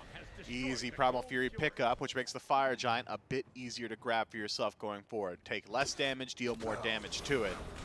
Need to be 5 strong if you want to look at the largest neutral objective, and if Itori falls down, would remove that opportunity. Fatal Strike defensively, but the Highland Ravens stick to their guns. Xngnnah once back in, but a double stun from Itori may have kept him alive. Taunted back in, Heart Bomb will remove him. The Achilles has been shut down, and now that's almost 50 seconds that the Ravens have to play with this knockout. But what will they do? Fire Giant is on the menu, but is it something that the Ravens want to go towards? It seems potentially so, but they haven't moved over towards it fast enough. No, there is no way the Ravens could pull Fire Giant from this position. Itori having access to Heroic Teleport should allow him to get back and involved in that team fight before the Ravens have even legitimately had the DPS to deal with the objective. Gotta wonder what Itori's up to, though.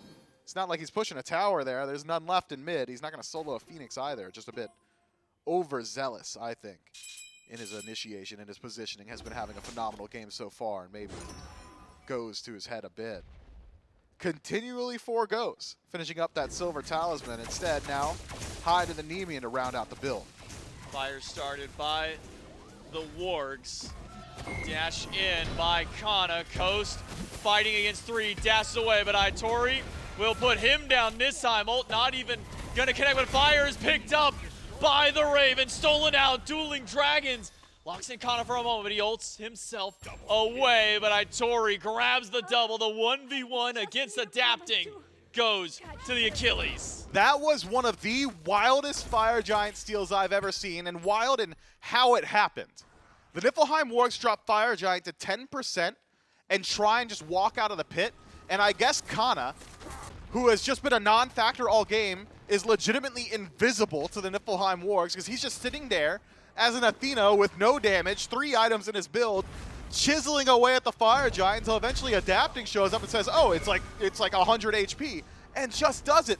The Wargs could have thrown any single ability at it and gotten the objective, but instead just all eyes on the fight. Oh my goodness. Angry. Wow, Kingslayer as well for the extra mobility. Sarpeii doesn't care how fast you are. He'll chase you down anyways.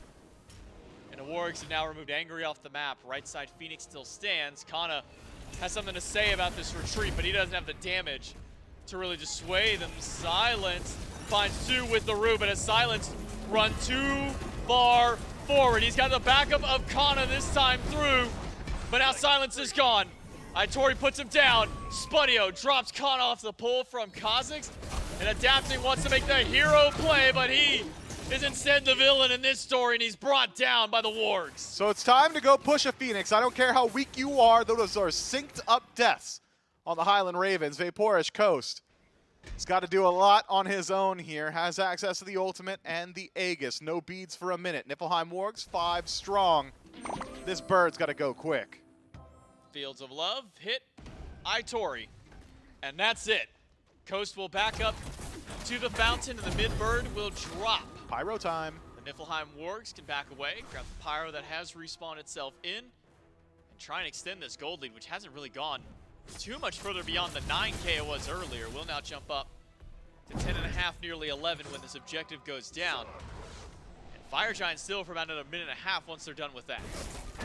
But Fire Giant on legitimately nobody, so it's not as if it's a factor for now. Just pretend that we haven't crossed the 10-minute threshold just yet and hasn't spawned. Gold Fury, 1 minute away from coming back onto the map, likely where the Niflheim Wargs send their attention next. A couple of picks on the gold could lead to the towers on left, which would make it even easier to break the base further once you grab the Fire Giant, about 30 seconds after this Gold Fury spawns up. The Highland Ravens have played uncharacteristically aggressive at every single portion of this game. I'm thinking back to the 11-minute mark where they're diving the Tier 2 tower. I'm thinking back 30 seconds ago when Adapting walks in, 1 versus 5. It is a strange pace the Ravens have chose for themselves here. But eventually, if the game goes long enough, like we had seen previously, the early game, how did Charlie say it, simply ceases to matter. And the Highland Ravens, they're starting to tick over to level 20 here or there. Xngnnah finally crosses that threshold. Angry, Vaporish, both at 20 as well. Adapting 1 off from finishing up his starter item. It's really just the itemization that separates these two teams as of now. 6 items finished up for the Wargs. Highland Ravens just now starting to broach their 6th. Itori finally finishes that silver talisman. That's big. That's big for Itori. He's got it. Little Heart Ward. Sundering Axe alongside it. Little Aura defense. Now I wonder if he sells the Golden Blade Why would he? for something else, for some more defense, maybe a harder hitting power item. But then you lose cleave autos. You do lose cleave autos. You do lose 20% attack speed. 7% and movement 7% speed. movement Yep. speed. You know what? You're right. You gotta keep that. You gotta hold on to it. Wait, did he- upgraded, no, oh. no, upgraded glyph. Okay. Yeah, I mean, lose stronghold this time. Nice. Wait, to defend against the extra magical defense against the Athena Well, we've been and the Terra. we've been not respecting Xngnnah for so You know long. what? He's backloading the respect now. That's fair. Yeah, just convert some of that physical defense. I don't know why I don't know why you, anybody ever Wasn't questions me. what these guys build. It's working. They're doing it, man. Yeah, it's pretty good. Niflheim Wargs Nearly 13,000 gold in the lead, though, as we approach 27.5 minutes into the game. No enhanced Fire Giant for another 2.5. And if Game 2 is any indication, we could very well see enhanced Fire Giant before we see an actual fight in for the normal Fire Giant that's crashing back in here in just a few seconds. Level 20s for everybody but the supports. Means that XP does not matter nearly as much anymore. But you're right to highlight the item disparity between a lot of these players. Not Coast. Not Coast is Coast, he's full good. build. That is your strongest member on the Highland Ravens. Dueling Dragons displaces Xngnnah. Well, that guy's tanky enough now. Breastplate of Determination, a couple other defense items. Spirit Robe giving over that passive. Means that if you're going to start the fight with CC, Xngnah's probably going to live it. Can't kill me 8 times, Nobody kills says me 8 Xngnnah. times. Can't kill Silence the 3rd time, or maybe you can. Good poke in. Sword stun out Silenced. Ultimate dropped by Cozyx. Will fire it off.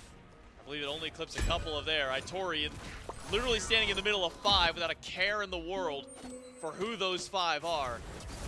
The Wargs, I should say at least for Sarpeii, resets as he lost his beads during that fight.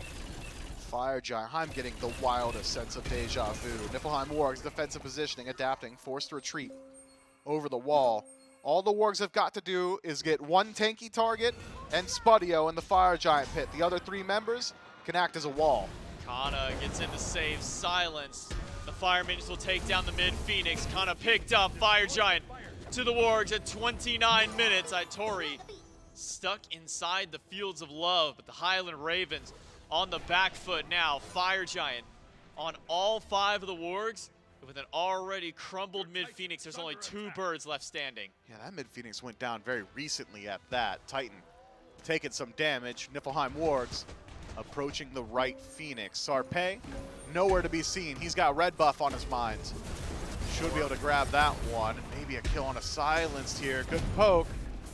On to Silenced, not the bird. Phoenix still full HP, just about. But the Wargs relishing the opportunity. Have finally put some damage into it. If it's going to be a split engagement, you gotta wait a while for Sarpeii to collect this wave. Niflheim Wargs need to play safe on the right-hand side. Would be an opportunity for the Highland Ravens to take a 5 versus 4. Still is, considering Xngnah's the one on defense. Just needs to get that ultimate off cooldown first. That's enough to push Sarpeii away from left. Remember, Xngnah's got global presence with the ult. He can jump to the fight at any given opportunity. Sarpeii moves a little bit closer to his squad, over into mid to push up some of these fire minions that are already pouring through. 4 versus 3.5, Angry teetering back and forth with Xngnnah. Deal with Sarpeii. Swords go through, they don't stun anybody on the return fire. Silence, dashes away, root in place, fire good, but Sarpeii is getting bodied on the left side by 3, but that opens up the door for the right bird to fall. Hawkk sticks around a little too long. Now has a Celestial Flight. Silenced on the chase. Has the help of Xngnnah. Defender of Olympus from base. There's your initiation. A dash forward and a taunt. Could do a lot with 2 members of the Highland Ravens, both your assassins playing defense duty. The Niflheim Wargs are able to disengage cleanly. Sarpeii may have died, but he died so that the rest of his team could push. Curious if they elect to push the right side, though, considering how long Sarpeii had taken to get into position and how he elected to take position in mid. Could have allowed the Niflheim Wargs to move over to left first, but instead, it's right and center, taken off the board. 2 of the easier Phoenixes to defend once you're waiting for this Fire Giant to come back through. And can the Highland Ravens do this again? In the previous match, 30-some-odd minutes in, when the Niflheim Wargs had gotten their first Fire Giant, it was a 5-stack from the Highland Ravens of the jungle that catches them unawares. Thought maybe for a moment we'd see the same thing here. Instead, don't want to hang around for too long. The Highland Ravens disengage. Well, unfortunate for us, Miff. Golden Blade gone from Itori. He sold it. He's throwing. Now has a Magi's cloak around and give him a little bit of extra defense, a little bit of extra immunity. Also these initial engagements, maybe get away from a taunt without the need of using any kind of beads that he, well, doesn't have. This allows him at least 1 free engage per 70 seconds. Maybe that 1 free engage is all the Wargs need. Itori goes mid to distract a couple. will lose that one free engage right away by being rooted out. And will now rejoin the rest of the team, maybe, or just stick with Sarpeii over in mid while the other 3 push left. Itori window shopping this build. Still hasn't finished up those relics just yet. Neither has Hawkk. 60 seconds left on his beads as well. Means that it could be a great target for the Ravens to isolate. If Xngnnah could connect that taunt, I don't think there's any amount of peel that the Niflheim Wargs could do to stop Hawkk from falling in a position like this. Left side bird approach. Sarpeii reestablishes the position in mid. Mid Phoenix spawning. Nobody around to stop him. Should be able to take it out immediately. Whoa. And does exactly that. Whoa, whoa, Cozyx! What happened, buddy? You stepped a little too far forward. You got rooted by Silenced, I gotta assume. And the CC chain after with the lockdown from Coast. Couples up enough. The support is gone for 50 seconds, but so is Fire Giant. May have been the only window of opportunity the Wargs had to lose out on a fight there. Well, they at least grabbed the mid Phoenix again. Fire Giant spawning in 30 seconds. You've got now enhanced mini waves bringing through 2 lanes. It's a significant advantage. Could be better if it were the left side bird, but this is the second best scenario, I suppose. The Highland Ravens have extended the match once more.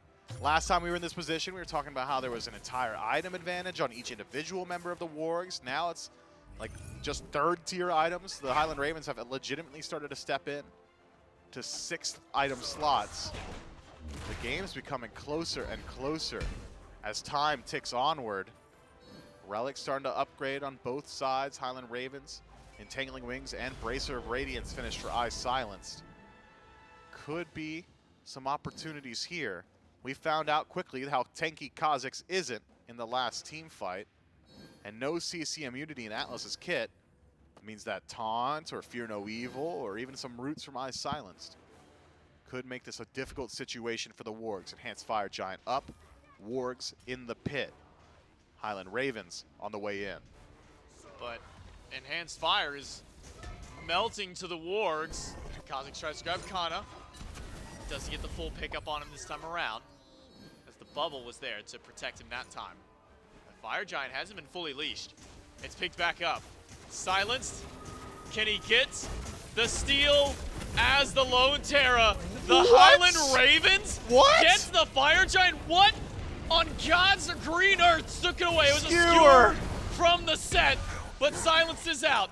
Itori down though, that's big, but Xngnnah falls as well. The front line has crumbled, but adapting finds a second pick. It's a 2 for 2 and maybe more. Hawkk goes in, but adapting stands on the Phoenix Fire. And Angry picks off Sarpeii. Coast boxing against 2, evening out that trade out. And it's a 3 for 3, but Angry and Coast hold on to Fire. J-Mac, we are destined for long games in this set because that is not enough of a separator that the Highland Ravens can feel confident in their ability to siege. I think all they have done, all they have accomplished in taking this Fire Giant is getting that right side bird back up. Angry and Coast hold on to their EFG, so if you were to approach the towers, Coast would make short work of them. But I cannot believe that the Fire Giant was taken by a skewer there. I'm pretty sure Hawkk used Dueling Dragons on the objective, just slightly mistimed. Then the initiation from Xngnnah with the Defender of Olympus on the iSilenced, just completely disrupting that backline. The Niflheim Wargs made the decision to coin toss that. There was no zone. Nobody was stepping up, trying to catch people on the rotation in. It was 5 members of the Wargs in the Fire Giant pit with 3 members of the Ravens doing the exact same thing. And this time it's the Ravens who come out ahead. Miff, who was it at the start of the week that said EU is really good at Wasn't securing me. their objectives? Surely wasn't me, bro. Somebody said it, and whoever it was has now cursed the remainder of this weekend. Hate that Trelly kid. Can't believe we're at this level right now. I mean, we're at 35. At that point, we were 34, 35 minutes into the game, and a skewer is stealing Fire Giant away from a Huang that's full build, and God, Phoenix Fire probably hits for like 700-800 at that point. It's for a lot. It's Dueling 345 damage from that skewer. Slams quite hard as well. But here we are in this post-Fire Giant steal world, Miff. At 37 in, the Ravens are actually We fighting for the pushing Fury. up towards an. Well, what else are they fighting for at this point? I mean, Friendship. Pyro? I mean, fight for anything, I guess. Only Fury reset. The Niflheim Wargs showing a good deal of respect here. Only one more enhanced minion wave in mid, and Angry certainly can deal with that. Also spots Sarpeii there. I think the Ravens have advantage here. I mean, an EFG on 2? That's still significant enough that a fight in neutral territory, you should be absolutely willing to take. Angry. Punishes Sarpeii, push him out, taunt in. The Osiris gone. That's the start for the Highland Ravens, but how much more can they get? Ultimate from Cozyx, gone. Hawkk floats as far as he can, but he gets taunted away. Beads off both the carries. Wall doesn't stun through. Kana rooted out. Dueling Dragons. Don't find anything. Adapting. Does not Oh, get the big whiff. damage. The Aegis was there from Hawkk, and Adapting will trade his life with Sarpei's, but that is 20 seconds separating those two junglers' respawns. Hawkk can count his blessings. Adapting throws 500 Sacred Monkeys in that exact position, and 499 of them are connecting. The one whiff cost him his life, and Hawkk able to survive, but it's the Highland Ravens once more who take the objective for themselves. I don't think they could do much more with it. That enhanced Fire Giant should fall off from here. Sarpeii getting caught in mid, massive for the Ravens to start that engagement, but Sarpeii does at least make it all the way to his green buff before he falls down, which drags the Ravens just so far out of position. All Phoenixes back up. 2 Phoenixes weakened. 3 tier 2 towers still standing. When the Niflheim Wargs were in the Highland Ravens position, it was this exact timer. We are on a complete flip of what we had seen in Game 2. And if I learned anything from Game 2, I'm thinking the underdog might be able to take this one. Highland Ravens, 10,000 gold down, right where they want them. If I've learned anything from Game 2, it's not to stand up at 45 minutes or until they're pushing into the throne room. My Well, we haven't got goodness. there yet. You know, 6 minutes from now, you might stand up. Maybe. We'll see. Enhanced Fire Giant respawning. 20 seconds. Highland Ravens. The offensive position around the pit. They've got ward control inside and around. Pyromancer still stands up. That can be an easy, quick prize for them to take. They will do so. Highland Ravens. Gold not that much of an issue at this point anymore. Now it's back into Elixir territory, upgraded Relic territory, maybe some red potions for some of these players with the Highland Ravens. They've got the momentum back. They've got the wind back under their sails. It's the Niflheim Wargs who have to step up to them. Last time we talked about the Fire Giant Siege, I'm talking about how the Highland Ravens are just now starting to broach that 6th item. We got them now. Starters upgraded, relics upgraded, Highland Ravens full strength. And time to flaunt it in the Fire Giant pit. The Niflheim Wargs couldn't do it from 15,000 gold up. How are they going to do it from a much more even game state? It's going to come down to execution on field in particular. I've got my eyes on the initiators. I've got my eyes on the junglers. Maybe I've got my eyes on Itori. He's so far forward. Post though low. Sarpeii can't get it done. Cozyx runs in. Triple taunt. Kana gets out. Adapting versus Itori. And Adapting is winning. But he's got to jump away. Will re-sustain on the camp. And a teleport in for only one of these solo laners. Spudio counting his blessings. Is he okay? The burn will not take him out. Stun, it's Spudio. He's off the map. That's 70 seconds for the Hunter of the Wargs. The Highland Ravens have all 5.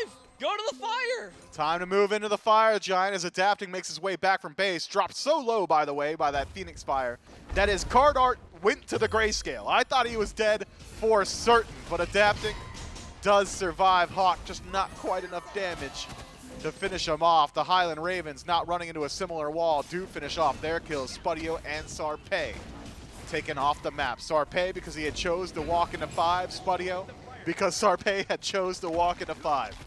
And now the Highland Ravens with enhanced Fire Giant on all 5 have got a 30-second window while the Niflheim Wargs ADC is off the map. How will this Phoenix Siege look? To be determined. 5 versus 4. Itori, Dueling Dragons, doesn't find anything. Instead, Hawkk eats some damage. But Adapting has to jump out. 2 at low HP. Silence being the lowest of them. Okay, never mind. Coast, much lower now. That's the retreat for the Highland Ravens. But Itori, where's he teleporting to? It's on to the backside of the fight. He's found the cutoff path. He's found Coast. Got him! The execute is good. Can they get This could be huge! even more through? Sarpeii dunks into the back line. Adapting. Buys enough time for Xngnnah to get a teleport in with his ultimate. But Spudio is back up. Xngnnah distracts a couple and allows his team to be able to get out. Ultimate from Spudio doesn't find the stun. No Neither does stuns. Itori. Taunt not going to be good enough. Xngnnah as good as dead, but who's it to? It's the Hawkk for the killing spree. So the Niflheim Wargs on base defense. The Highland Ravens just take way too much poke on the rotation into the bird from Hawkk. Are able to defend once more. EFG off of 2 members of the Ravens. Niflheim Wargs 5 strong. Looking for some siege here. iSilenced, Angry Adapting. Hovering nearby, Adapting. So close to that ultimate, but doesn't quite have it just yet. Fear no evil, integral to the defense here. Phoenix still draws breath. Niflheim Wargs slowly work through it and disengage. Back to square 2. Oh man, not square 2. Then next thing you know, you're going to tell me we're going to be back to square 1, Mifflin. Well, no, that bird, it's going to be a while. That bird's, it's fresh dead. What? Wait, what? Mid-Phoenix square 1? And then, like, next one was the right Phoenix? I don't play Monopoly, bro. I haven't played Monopoly in years, man. I couldn't even tell you how it works. I was always the banker. I just remember that. But that's because nobody else in my family, when they played, wanted to count. So they were like, here you go, you can have that job. That All you do is hand out 100 when you cross go. That's all you did? You can have 200 when you pass go. Okay, you're good at your job. Maybe I should have been giving them 100. Maybe I was Maybe I was messing up as the banker. No. With the Niflheim Wargs, still have a minute and 20 seconds to play around this Fire Giant buff that the Ravens have. Angry pushes up aggressively towards mid. He's got some backup with the rest of his team. Xngnnah the furthest one out, but has ult to get in. Itori's still with that bubble. Has not upgraded his Magi's yet, just keeping it at this base form. But I guess he can't technically because there is a glyph. Forgot about that for a moment. But a run over towards Sarpeii. Ultimate out. Sarpeii should be dead, but he is wailing away as fast as his little arms can fire out. Itori to the back line. Angry. Losing out health. Dueling Dragons doesn't find anything. And he ult out by Itori. Cozyx drops the Gamma Ray, but doesn't get much from it. Just forces the Ravens back. Angry teleported at Sarpeii onto his clay soldier or whatever, and then immediately jammed his Aegis. Had to have been a fat finger there. I don't think it cost you the kill. I'm pretty sure Sarpeii is living regardless, but you do lose your Aegis for the next 90 seconds. I just don't know how that happens. I think you broke there, Mifflin. I've never. I don't blame you though. We're 46 minutes into our 3rd game. He's tired. Angry. Hey, look, I'm tired too. If we're tired, these guys have got to be exhausted because they're the ones who have to go through the constant battle in this game. So tired. Comms between themselves, the back and forth. Their screen much smaller than ours and maybe not as good lighting as we have, so maybe their eyes hurt a little bit too. I'm on a 70-inch TV right now. We're living the good life as far as our cast is concerned for ease of access. And Niflheim Wargs still have to fight back against the Ravens here, who have not made it easy in Game 3. We approach the 47-minute mark. Fire Giant respawning in under 30 seconds. And the Wargs this time are the ones who have position around it. Niflheim Wargs sure have got defensive positioning. They've got wards in pocket, and they've got pretty decent vision on map as well. The Highland Ravens, they've got their work cut out for them on the rotation forward. Team fights that have gone well to the Ravens have been off the back of the Niflheim Wargs getting aggressive. We'll see if it happens again. iSilenced picked up into the back line, but dash no good. No, Adapting is gone. Sarpeii found the solo, dunks in place, silence gone. Sarpeii out. Dueling Dragons not going to take down Xngnnah. He's able to pour it out with Defender of Olympus. But that is 2 down for over 70 seconds from the Ravens. The Wargs can march right back to fire and take it. And they've got Spudio alive this time. Major key for the Niflheim Wargs' ability to actually deal with the Fire Giant. We've seen a propensity from both teams to reset, given the even barest glimpse of an enemy. And Xngnnah is there. Fire Giant's been stolen too much. Will the Wargs stick to it? It's going slow. He pulled Spudio away, who had to walk back through the fire again, sustaining a little bit off EFG. No, on Angry. Angry, Is no. Angry gonna do it to him again? No, he will not. The Niflheim Wargs, for our heart's sake, secure the Fire Giant. They lost Sarpeii in the battle earlier, but 4 of them holding on to the buff. J-Mac, you remember like 6 minutes ago when you said you wouldn't stand up at the 45-minute mark? Yeah, and then I did. You've I'm absolutely sitting back been standing. down. I'm grabbing the chair. I don't think you should. This game could end at any second. No, Enhanced Fire I'm grabbing Giant my max knowledge. I'm scooting back over to on sit all down. the Wargs. Look, I'm gonna lean back for a moment, man. If I need to catch my breath. look at the relics, okay? Look at the relics. I'm looking. You've got plenty of beads and Aegis on Hawkk. Enhanced Fire Giant on everyone who matters on Siege. Sarpeii, not exactly a factor on this Osiris in anything besides the 1v1. Maybe a 1v1 that won't come. Angry steps a bit too far forward there, trying to find a pick on his own. Loses out on the beads. Xngnnah forced the Defender of Olympus towards him. The Wargs grouped up, hiding in their own jungle. Spudio Certainly not. goes down to No. the fields of love from What? VaporishCoast.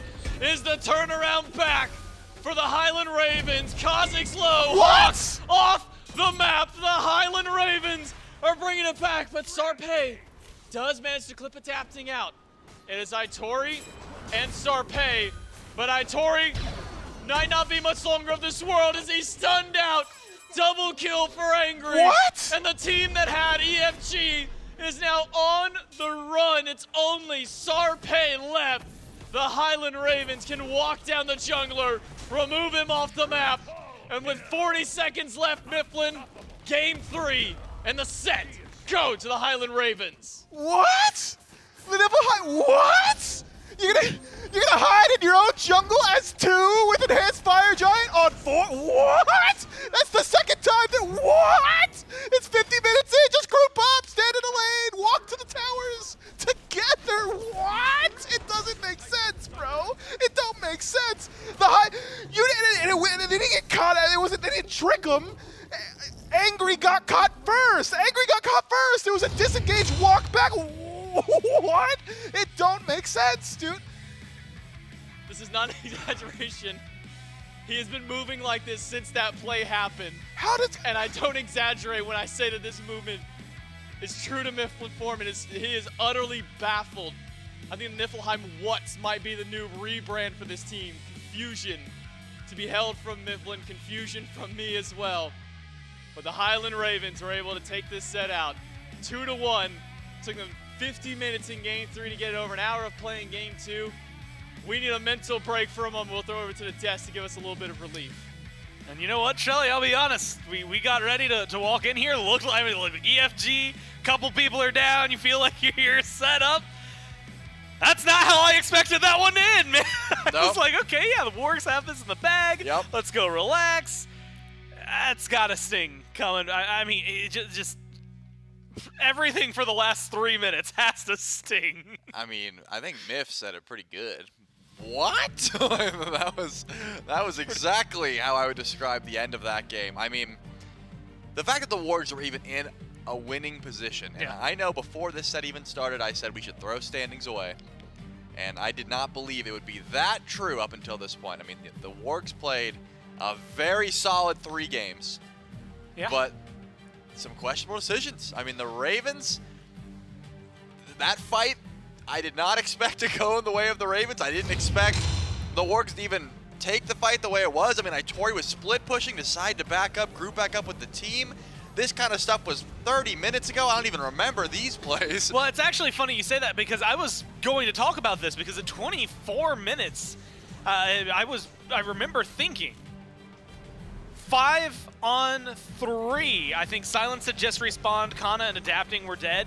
I remember telling you, I looked up and I said, wow, I'm kind of surprised the Wargs are not going for the end here. Like, Yep. they've got a 5-on-3, Yep. 24 minutes in.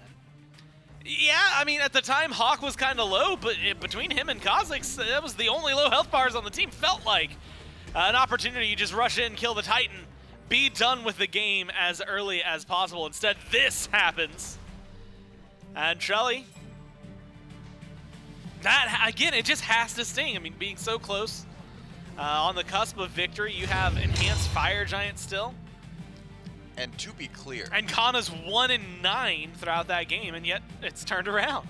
grouping up as 5 with EFG 50 minutes into the game and just running it down mid where there is no Phoenix, It's a viable strategy. that's like 90-10 odds you're just ending. Like it True. is so difficult to keep a Titan alive in that situation.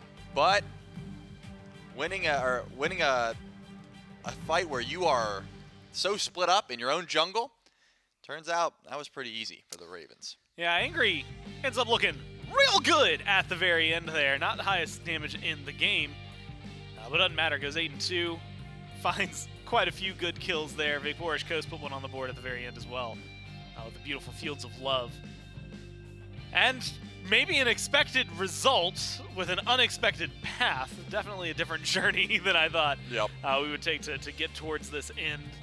And a long time of gameplay to the point where I could not tell you when this set began.